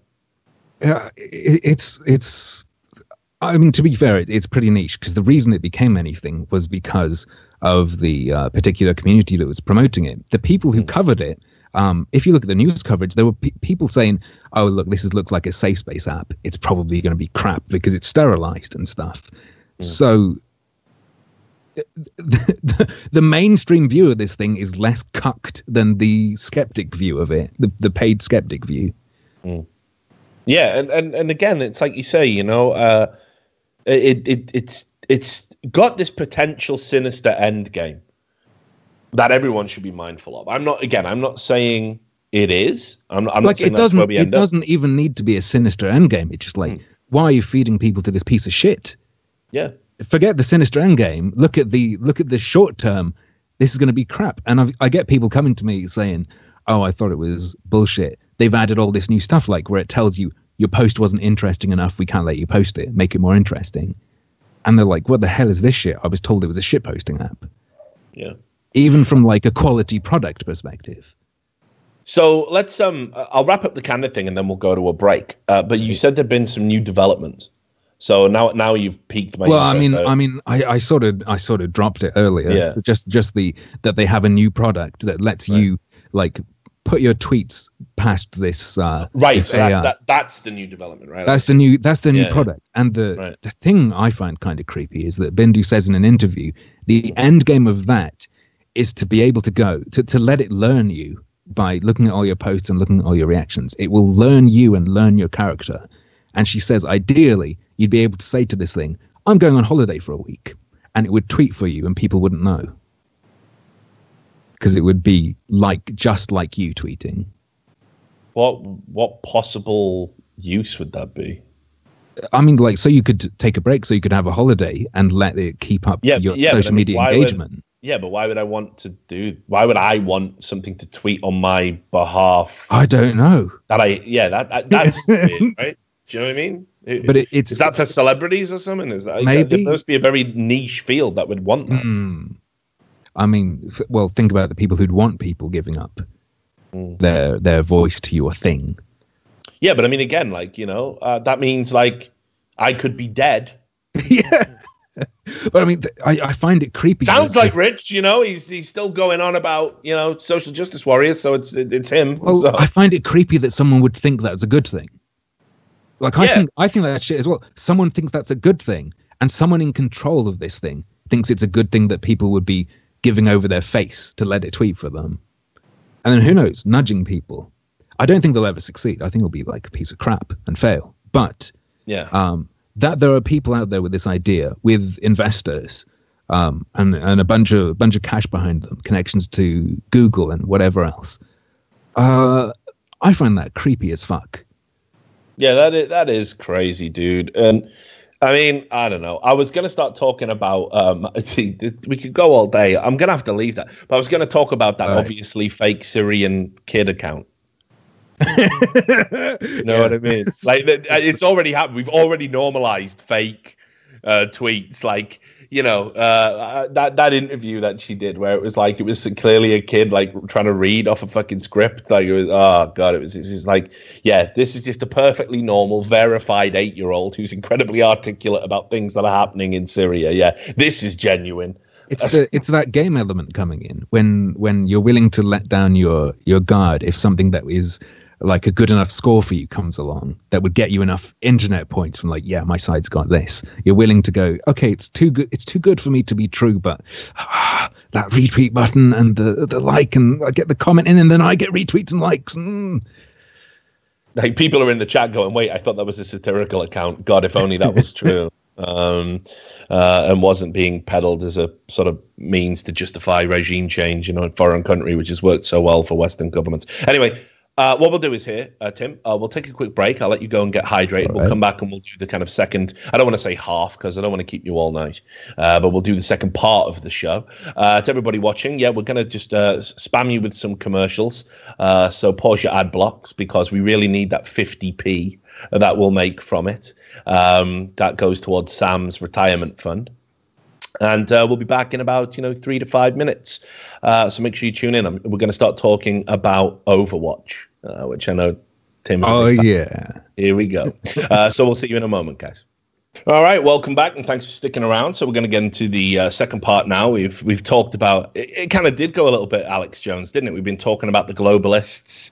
All right, welcome back. Talking about the dangers of social media. I mean, sadly, we didn't seem to have enough time to get into the reptilians. But no, some other day. I'm gonna have to get you back on, I think, to get into that. But let's just start talking about Overwatch because Tim, I don't know how you have found joy in this particular game because you strike me as a intelligent, rational human being, somebody who hates having politics forced down his throat, and somebody that doesn't like censorious companies. You've railed against Candid and other entities.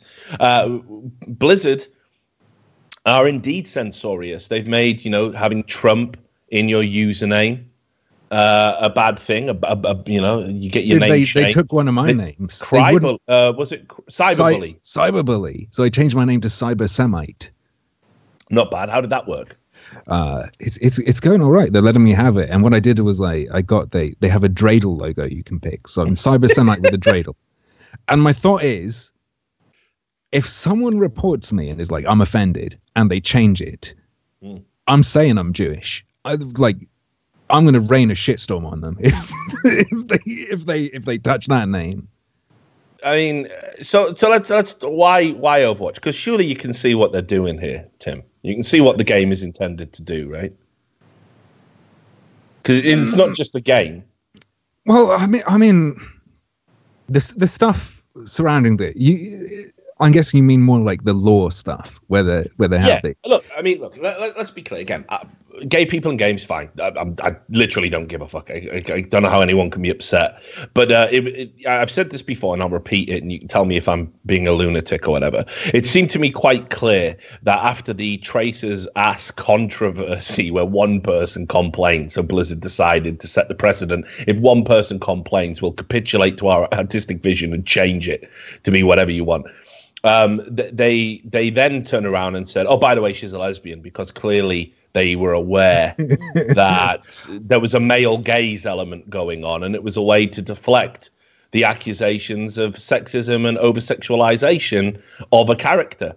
It seemed to me quite a deliberate ploy. I don't think they had any intentions going in when they created Tracer for her to be a lesbian. I don't think there was any indications. I don't know what those indications would look like in the game. Maybe it doesn't matter. You don't need to say anything about it. Maybe it can be implied. Whatever. They're trying very hard to play that game.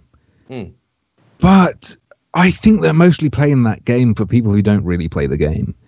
None of it's in the fucking game. And I know that, but then they remove little things. Like there was a little, on that, what is it, Route 66 map, there used to be a Playboy type centerfold in one of the huts in the toilet. It was a masturbation gag, and they removed it because people thought it was I didn't actually know that. So here's the thing. I would never, I wouldn't go, Blizzard's great or anything. That's it's like one of my vices. I can't get away from it, man. It's my video game heroin. I disagree with a lot of shit they've done like that. I mean, in another game, they were trying to keep the age rating below a certain amount, and they removed a cigar or something, or that was League of Legends. League of Legends did that. That's quite interesting. I mean, that's specific to regionality.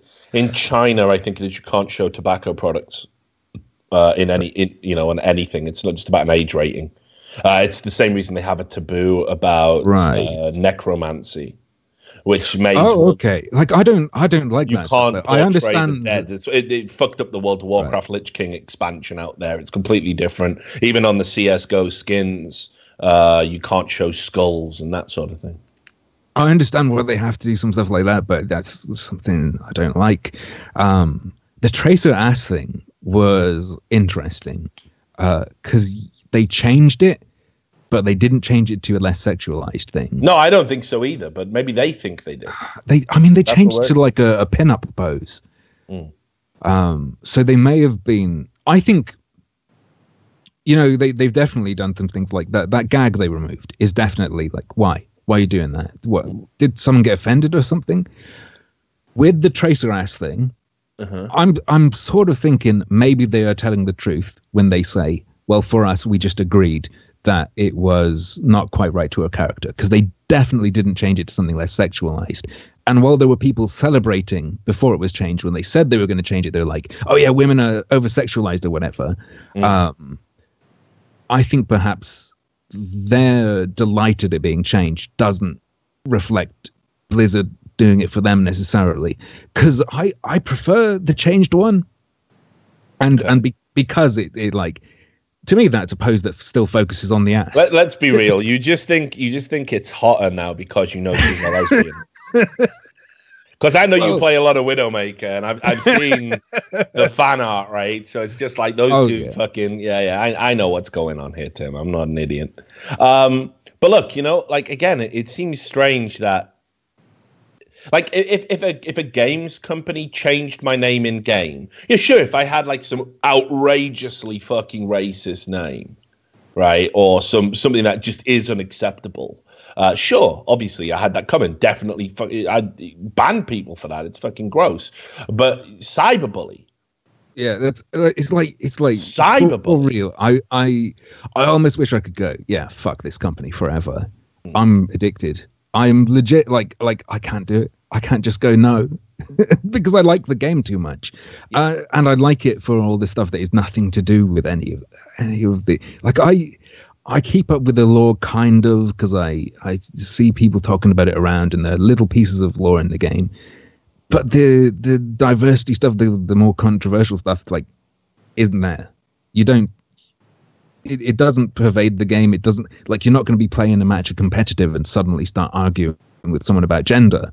I dig the mechanics. I dig the variety of gameplay.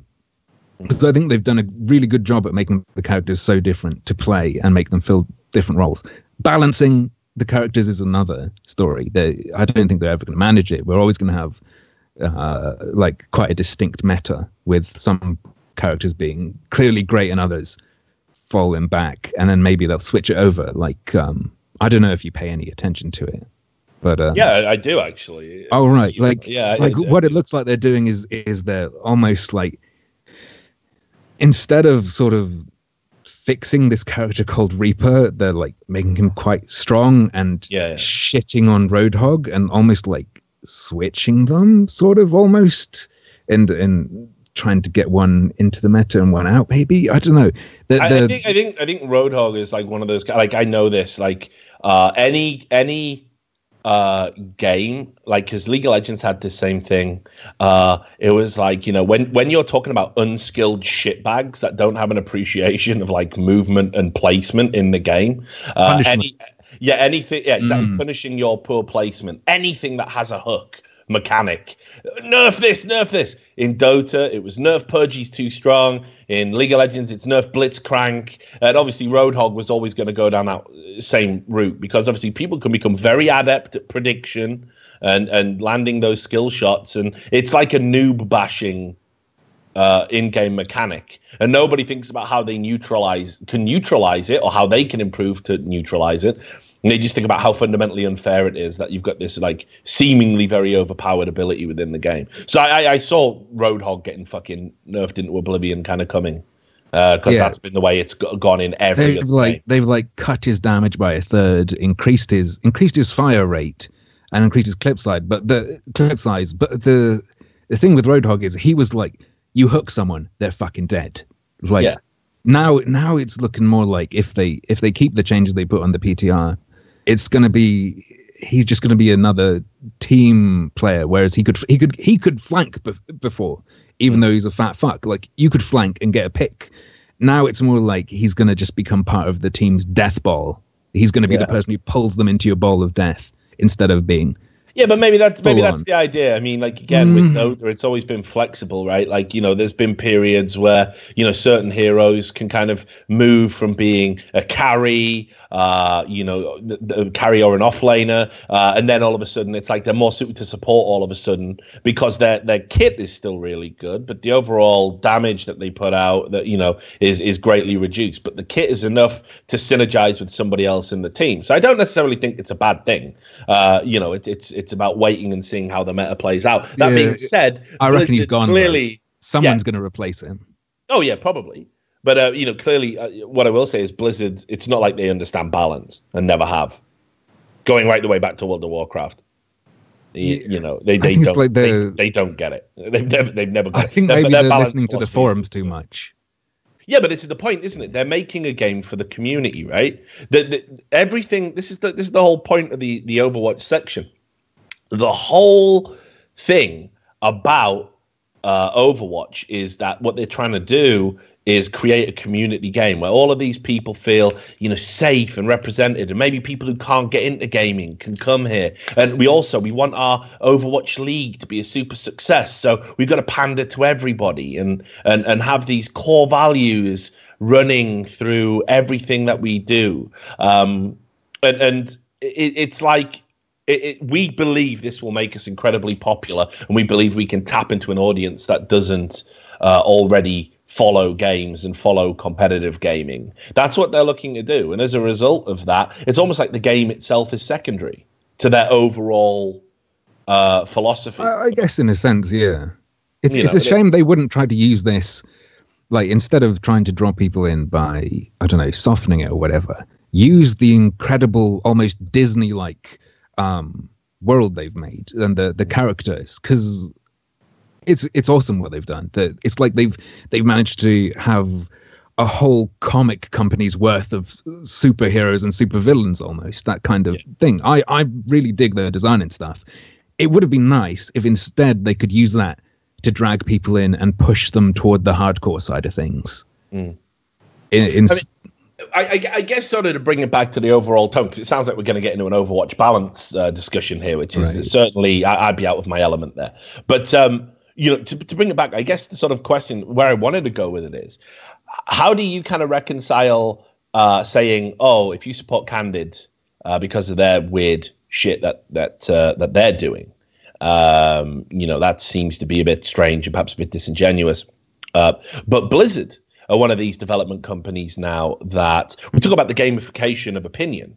Well, I mean, what a lot of these companies, when Riot did it prior to them, they had this demented guy called Light who worked for them. And he was basically some guy who got bullied at school and decided to he got recruited to be in charge of player behavior, and he'd worked on like subliminal messaging for marketing and this sort of thing, real sinister shit. And he came into League of Legends, and he was the guy who was in charge of the player behavior algorithms and influencers. And this is what, and they were running psychology tests on their players. Yeah, I heard about that. Yeah, I reported that again when I was over at Breitbart, and they had these little questionnaires popping up, going, "Did you push anyone at school like in the last month?" Is real. What? Yeah, it was like mad. It was just like real crazy questions. I mean, that I'm paraphrasing there, but it was of that bent. I could probably just bring it up actually. Hang on, I'll give you the questions.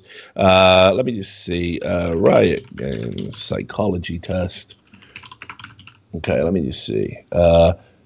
It was the survey. So League of Legends players sent creepy mental health surveys over inappropriate names. I'll let you I'll post it in our little group chat here so you can have a look at it yourself, Tim. Hopefully you don't go on a list for clicking on a Breitbart link, but you probably did. You can see here just some of the questions, right? I am no better or no worse than most people. I think I am a special person. You have to click on one or two of those. I don't mind following orders. I like having authority over people, and it's stuff like this. I know that I am good because everyone keeps telling me so. That's a bit much to try to get from people who are playing your fucking game. And then here we go. This is the one below it. During the last 7 days, I threatened to hurt or hit someone. And what happens if you say yeah? Yeah, exactly. Where does that info go? Where does this info go? I got into a physical fight because I was angry, and you click 0 to 6 times. Again, Sam, I'll give you the address because some people probably might not know this. There's the image if you just want to bring it up while we're talking about it. But this is where, again, for me, I said this before, and again, it is weird. I got to try and rein myself in because I'm a very conscious. Somebody did call me the Alex Jones of esports the other day, and I think they meant it as a compliment, but that's not who I want to be, Tim. So what I will say is it's a psyop. It's a false flag. I'm not saying that, right? What I'm saying is that this is where I think developers, cross that threshold, right? And what Jeffrey Light Lynn wanted to do was, he always said he didn't just want to make a great game, he wanted to make the internet a better place. Oh, that's spooky. That's that's going to be the next BioShock game. Yeah, and the game was almost a conduit for that desire. And he'd worked at Valve prior to this on some behavior algorithms and didn't last. I think he lasted like a year, maybe tops there. Didn't last at Valve, who, they're notoriously hands off, right? What Riot Games wanted to do, the brainchild of like a marketing expert and a banker, think about whatever sort of collective guilt they're carrying. right? And how they want to be good people. One of which, Mark Merrill, is involved with a cult, or what seems to be a cult, called, I think it's CityLink.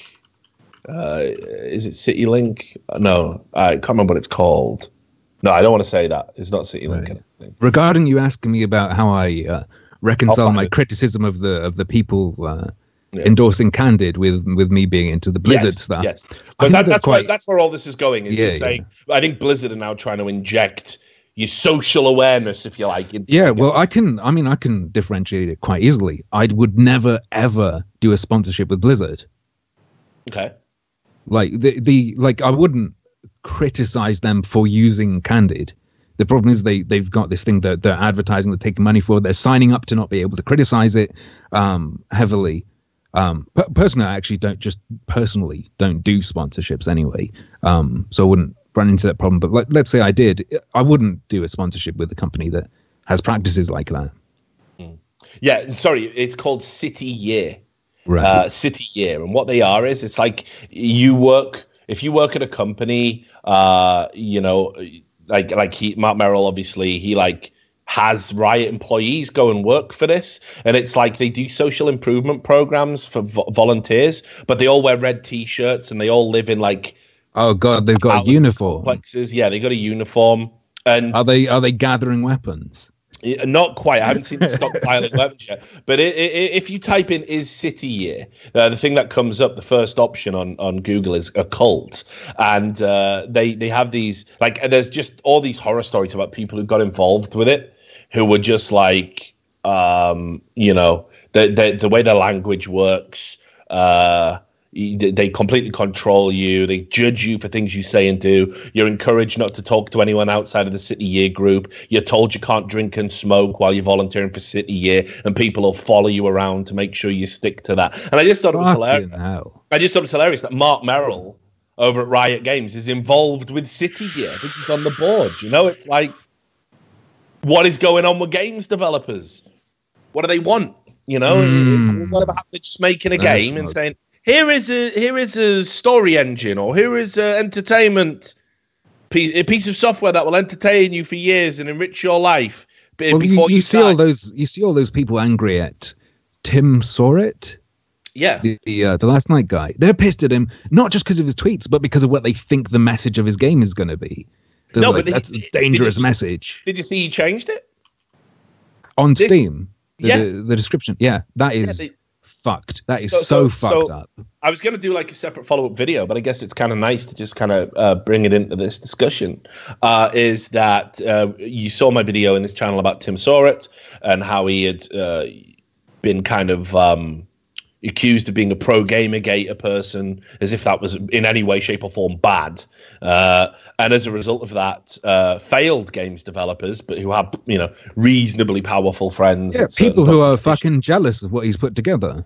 Yeah. People who are envious because he's made this really cool looking thing and they've made shit.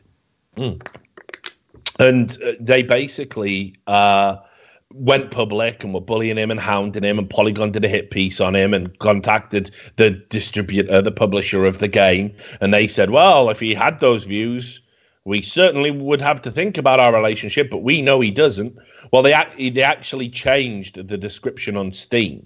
Looks like he really has changed, because one of his old tweets is anyone who tries to say society's ills come from media or video games and entertainment, it will always be on the wrong side of history. #Gamergate. Yeah. I guess that's what he's abandoned now, and he's just like, okay, so I do need to change my game to make it. I'll bring it. I'll see if I can get it up. Here it is. So on the Steam page, it used to say,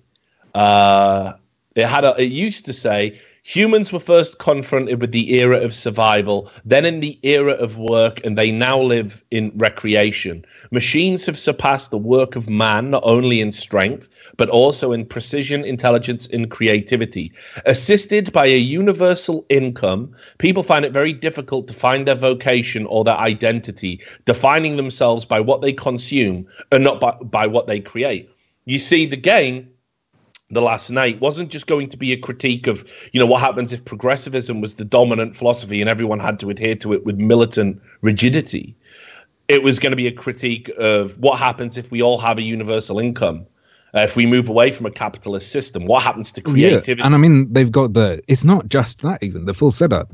Like it's almost like, you know, the thought of if you were given the option to get into a pod and you'd have a feeding tube and like a fake VR world and just have automatic pleasure. It's almost like a variation on that where it applies to everyone, where instead of a feeding tube, everyone's got a basic income. And then we have these robots who are, like he says, more creative than us. They're better at making the media. So why would you make anything? No one will look at your stuff. They'll look at the robot stuff. So you're almost severed from them. That, to me, that's like a really interesting idea for a sci-fi thing. And I can't get angry at that. How can you be upset? I don't understand how anybody can have a problem with exploring that. You know, if he was making a game where it was like, you know, which has been done a million times, fascism won, Hitler won World War II, you know, the Nazis are the dominant ideology, wink, wink, Trump, wink, you know, if you do that, right, everyone goes, wow, that's fucking deep, man, even though it's not, it's shallow and superficial. All the major points of history, you know, there's books called What If, right? Like, you know, throw away shit you buy next to Freakonomics in a fucking airport Waterstones, right? This isn't deep or original thought. This is what has already been explored almost ad infinitum in art.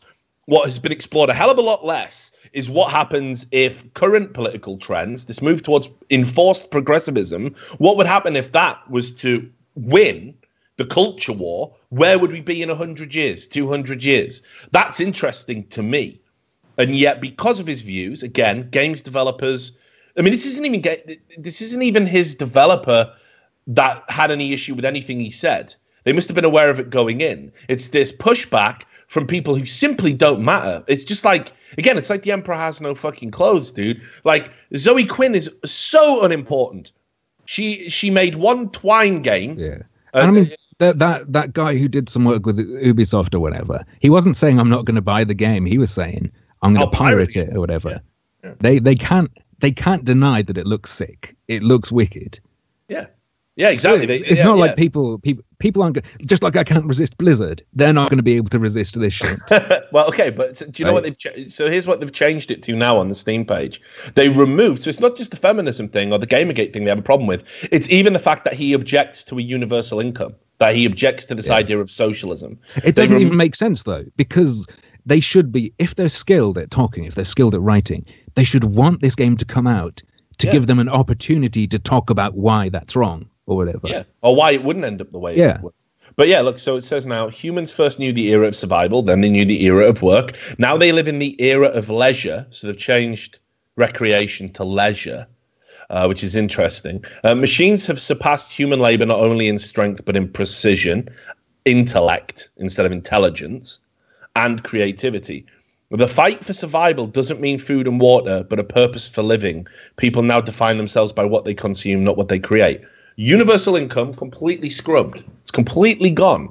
And are they okay? Are they okay with that now? Because that description could be as a result of universal income, universal basic income, that they don't have to worry about food or water anymore. Like, what really is even the difference? Just taking out UBI, just, okay, it's fine now.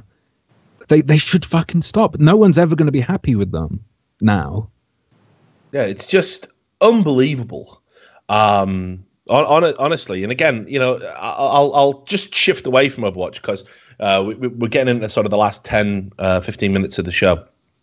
But, you know, I guess I have a worry that the Overwatch, like the direction Blizzard are going in now, what Overwatch kind of suggests to me, you know, I railed against what Riot were trying to do. I don't like the idea of a game being used as a conduit to subtly inject what you believe is the correct social opinions into a very suggestive young audience. I don't like that. It's not that I'm saying don't express your artistic vision. Definitely do. But I think try and be a bit more like genuine about it. You know, like it's weird, isn't it? This guy said he was pro Gamergate and has been castigated and had to change his game to get it sold, to get it made, to get it published. Or they think they need to do that. Yeah. But I mean, that's the reality, right? You know, the outcome is kind of the same. And what Blizzard and Riot are doing is they're kind of saying, you know, well, look, we've got these political opinions. For example, why do I know what Mike Morhaim's view of the Trump travel ban is? I don't need to know that. I don't need to know his view of the Trump administration. I don't need to know that he's writing an open letter to them. I don't need to know any of that shit to enjoy the game. But now what you're saying, but no one's castigating him. Everyone's actually applauding it. Everyone's saying, yeah, this is great. I love this. I love that you're putting, these subtle political references into games. Like I say, I'm not even talking about the Tracer being a lesbian thing. I don't even see that as political. I see that as they were in a half Nelson over, they changed the ass to something, as you said, more sexual, and then they just went, well, we'll double down, she's lesbian now, can't call us out on it. I think they just played a trump card there. And then, you know, why is it okay for a games developer to ban certain names that aren't inherently offensive or hate speech? I'll transition from that to this story. You know, Blizzard are banning people being called Trump in game. Trump for Prez was one of them. There were others. Trump 2020, I think, was another one. Did you see the story about the high school yearbook? No, I don't think so. So they did a yearbook. Again, I'll put it in a little group chat, and Sam, you can bring this up while we talk about it. This is what I mean about the politics being foisted on the young and put into places where I believe people should right. Wow. People should be allowed to explore politics without people going, well, that was bad, that's wrong, think, my friends. Was this. So a teacher at a high school in New Jersey took it upon themselves to have any mention of Trump on clothing airbrushed out, and anybody who submitted their end of year quote, and it was anything to do with Trump or Trump's administration, they just didn't get a quote. And this wasn't done at the behest of the school. Yeah, it says the teacher's been suspended. Yeah, but it's what I mean. You've got these weird little activists all over the place now. You've got the people into critical pedagogy. And, I like that. I like that. You looked into that? Yeah. Let's have that conversation. Spooky shit and critical librarianship. Yeah. It's been a while since I've been looking into that, but there are people, you can find them in these little forums and stuff, talking about how they're going to subvert the system and, you know, overthrow this chain of white people passing down to white people, blah, blah, blah. We need to get rid of this oppressive system that is just not just passing down information, but passing down racial superiority or whatever. It's kind of mental. I did a show the other day where it was like we were looking at it was a group of professors that had all met, and they were talking about how research is racist. The act of researching anything, that they have to engage and do research, is as a black professor, is proof of white supremacy being active in society. Well, was it Canada where they forced a university to accept like traditional sciences or something because the native peoples had their own version of it? I might be talking. I'm sure that came up on the show. No, I mean, don't forget as well. I mean, like, I think the show we talked about that, it was the same shit. We did like a collection of like fucked up stories where it was like somebody had declared canoes to be racist when white people use canoes. The other thing was science is racist because witchcraft might be real. And these people were arguing that there's this tribe in Africa who can control lightning. And it's like, obviously, they can't do that. And then I think that was the other thing, that, you know, you had to reject the hard sciences and any sort of research element because they were disrespectful and racist towards indigenous people. An incredible phrase I came across. I can't remember exactly where, but it was talking about rejecting traditional epistemology for feminist ways of knowing. It's just crazy. You know, I feel again like we're probably going to have to do another show at some point. Maybe if you want, I can come along and I'll jump into your channel as well. So I'm not just creaming you for subscriptions. subscribers. But yeah, we're sort of wrapping up. We're getting to the last 10 minutes. So I just want to talk a little bit kind of about, you know, what you're going to be doing in terms of more coverage, you know, because you've had a couple of setbacks in terms of, you know, you've had your YouTube channel hacked at one point. All my crap, all my stuff someone got into all my social media stuff, wiped it. I managed to recover my Twitter. I managed to recover my Twitch. And then YouTube, instead of actually helping me, they gave me a fresh channel that had my old youtube.com/harmfulopinions link, but kept the subscribers cut off. Right. And I've gotten back to 50,000 subscribers already again. Before I was on 90,000. So I'm a way off being back where I was in terms of that, but it could be a much worse recovery. So I'm okay with that. But again, you know, it just seems to me so absurd that there's not a better protection there from YouTube. Yeah. Like, they must have had a list, you know, it's got to be curated who your subscribers were. It was absolutely useless. Their customer support was useless. They were talking all weird, and like it would seem like we're getting somewhere, and then they'd pass me off to someone else, and we'd start again. And I couldn't get anywhere with it. And I think nothing's going to happen with that. And then a little while after that, the scariest thing is I suddenly got a couple emails. Some guy goes, "Hey, these emails and passwords, are they accurate? Because I found them in this some dumped somewhere. Like there's this guy who goes around finding password dumps and warning people, which is awesome. I'd give him cred and like mention his name here, but I can't remember it. And fuck, they were all my passwords and emails for various sites, so I had to change that again. And then just recently, I think a site I forgot about. Now that it's sorted, I'll say, because I don't think there's any security problem now. But I have a Shutterstock account for getting like stock footage. Someone got into that, changed my email, changed my password, and took out like a £200 a month subscription because my payment detail was saved. I was just like, fucking hell, when will this end? I've got that like I was going to get my bank to charge it back, but Shutterstock are refunding it. But fucking hell, just stop. Why can't this? Like, every time I think I've solved it, it's like, oh, something I've forgotten about, or suddenly there's another dump of my shit. Why do you think you were targeted? I don't know. I don't want to speculate about that. It's probably just some asshole. It's probably just someone I've pissed off in a video or something, because I've talked about someone they like. I don't know. Bindu Reddy, maybe. Well, to be honest, I don't think they're that stupid. I don't think they're stupid enough to do that. I am joking. I don't. She's clearly mentally ill, but I don't. I mean, she offered a reward to someone who was giving her info on me. True. That's pretty fucking mental. But nah, I really just think it's some random dickhead or some random dickheads. So what's going to be the focus next? Because I have noticed that your channel has kind of it's changed a little bit lately. The type of content that you've been doing. Yeah, I'm doing slightly longer stuff. Like yeah.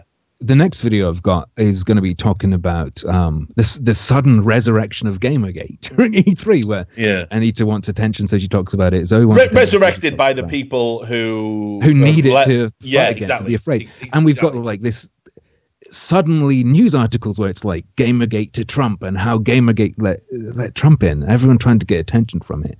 And what I'm going to do is take the opportunity to just do a little bit of Gamergate history, as long as it's being brought up again. Let's look at this. Please, then, just include.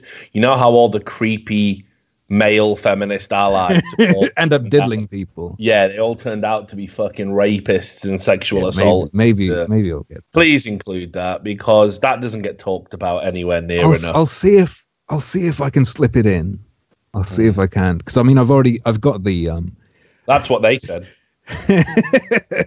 I've got the Anita Sarkeesian's mod being a child molester thing.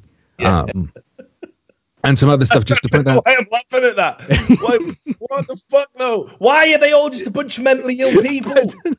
Why has no one figured that out?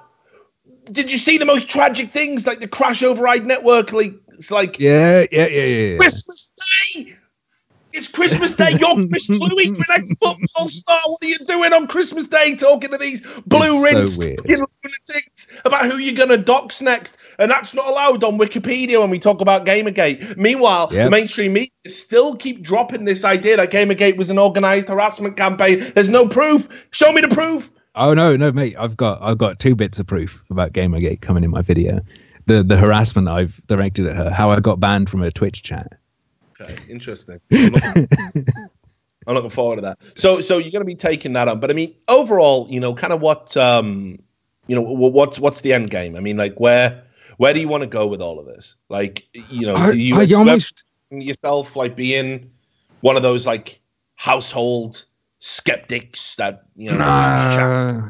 I'm just gonna, I mean, when my shit got deleted, I almost felt a sense of relief. But then I was like, oh, actually, I just fucking love making videos. I need to keep doing this.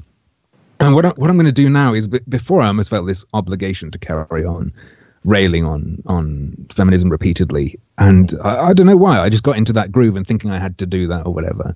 Not thinking I had to do it, almost like a rut, I guess, of that's what I do. And I'm getting sick of it. And I think going forward, I'm just going to let whatever comes to me come to me. Just go down any weird rabbit hole. Like when I did a video on Harpers, those specifically children of white male Asian female parents who are really angry about being mixed in that way. See, I had that written down on a talking point list. I was going to get into that, but again, I think we'll have to. Yeah, just think like going forward, there's going to be more stuff like that where I'm just going to look for, okay, what's out there that's interesting? Dig into it for a few days, do a write-up, try to make it interesting, present it to you, put this cancer in a nice little gift wrapped box and go, here you go, subscribers. Have a sniff of this. Just as a thought for you, please try and infiltrate the incels community. I'm looking at them. Yeah, mate. Please, because they are the best. Like, I just don't even understand like how that community can exist. It's pretty funny. But look, anyway, Tim, it's been a fucking blast. I got to let you go. I really enjoyed it. Thanks for having me on. No, and the time flew by, man. And there's so many fucking big topics we didn't get to talk about. But I'm sure we will some other time. So just obviously for the purposes of anybody who doesn't already follow you, where can they do that? Where can they find your stuff? You can find me on Twitter as @harmfulopinions, youtube.com/harmfulopinions, harmfulopinions.com, or search my name on Facebook and you should find me there as well. Unless Zuckerberg. Right. Unless I get unpersoned and disappeared. Yeah, exactly. But it's okay because your Twitter will just keep tweeting as if it didn't. Yeah, as if you were still alive. So look, honestly, it's great. I'm a big fan of your work, man. I have been for a while. I think you do something a little bit different in that kind of Venn diagram. Where people are crossing over into the skeptic community, but also just kind of making interesting and original content. So certainly hope anybody who follows my stuff would follow yours. And that's that. That was the Richard Lewis Show. We're going to try and get back to a routine of having more guests like the wonderful Harmful Opinions on this. I don't know who it will be next. We've got a few people lined up and we've sent a few emails out. So fingers crossed we'll have some big names. But in the meantime, I've got to go back to the world of TV. So there won't be a show for a few days while I'm dealing with the Clash for Cash and drinking with Sponge, the Australian, around the wonderful city of Atlanta. So if I don't see you over the next few days, ladies and gentlemen, I apologize for that, but I'm incredibly busy because my life is awesome. And I will see you when I get back to the grind. Thanks very much for tuning in. Until next time, take care.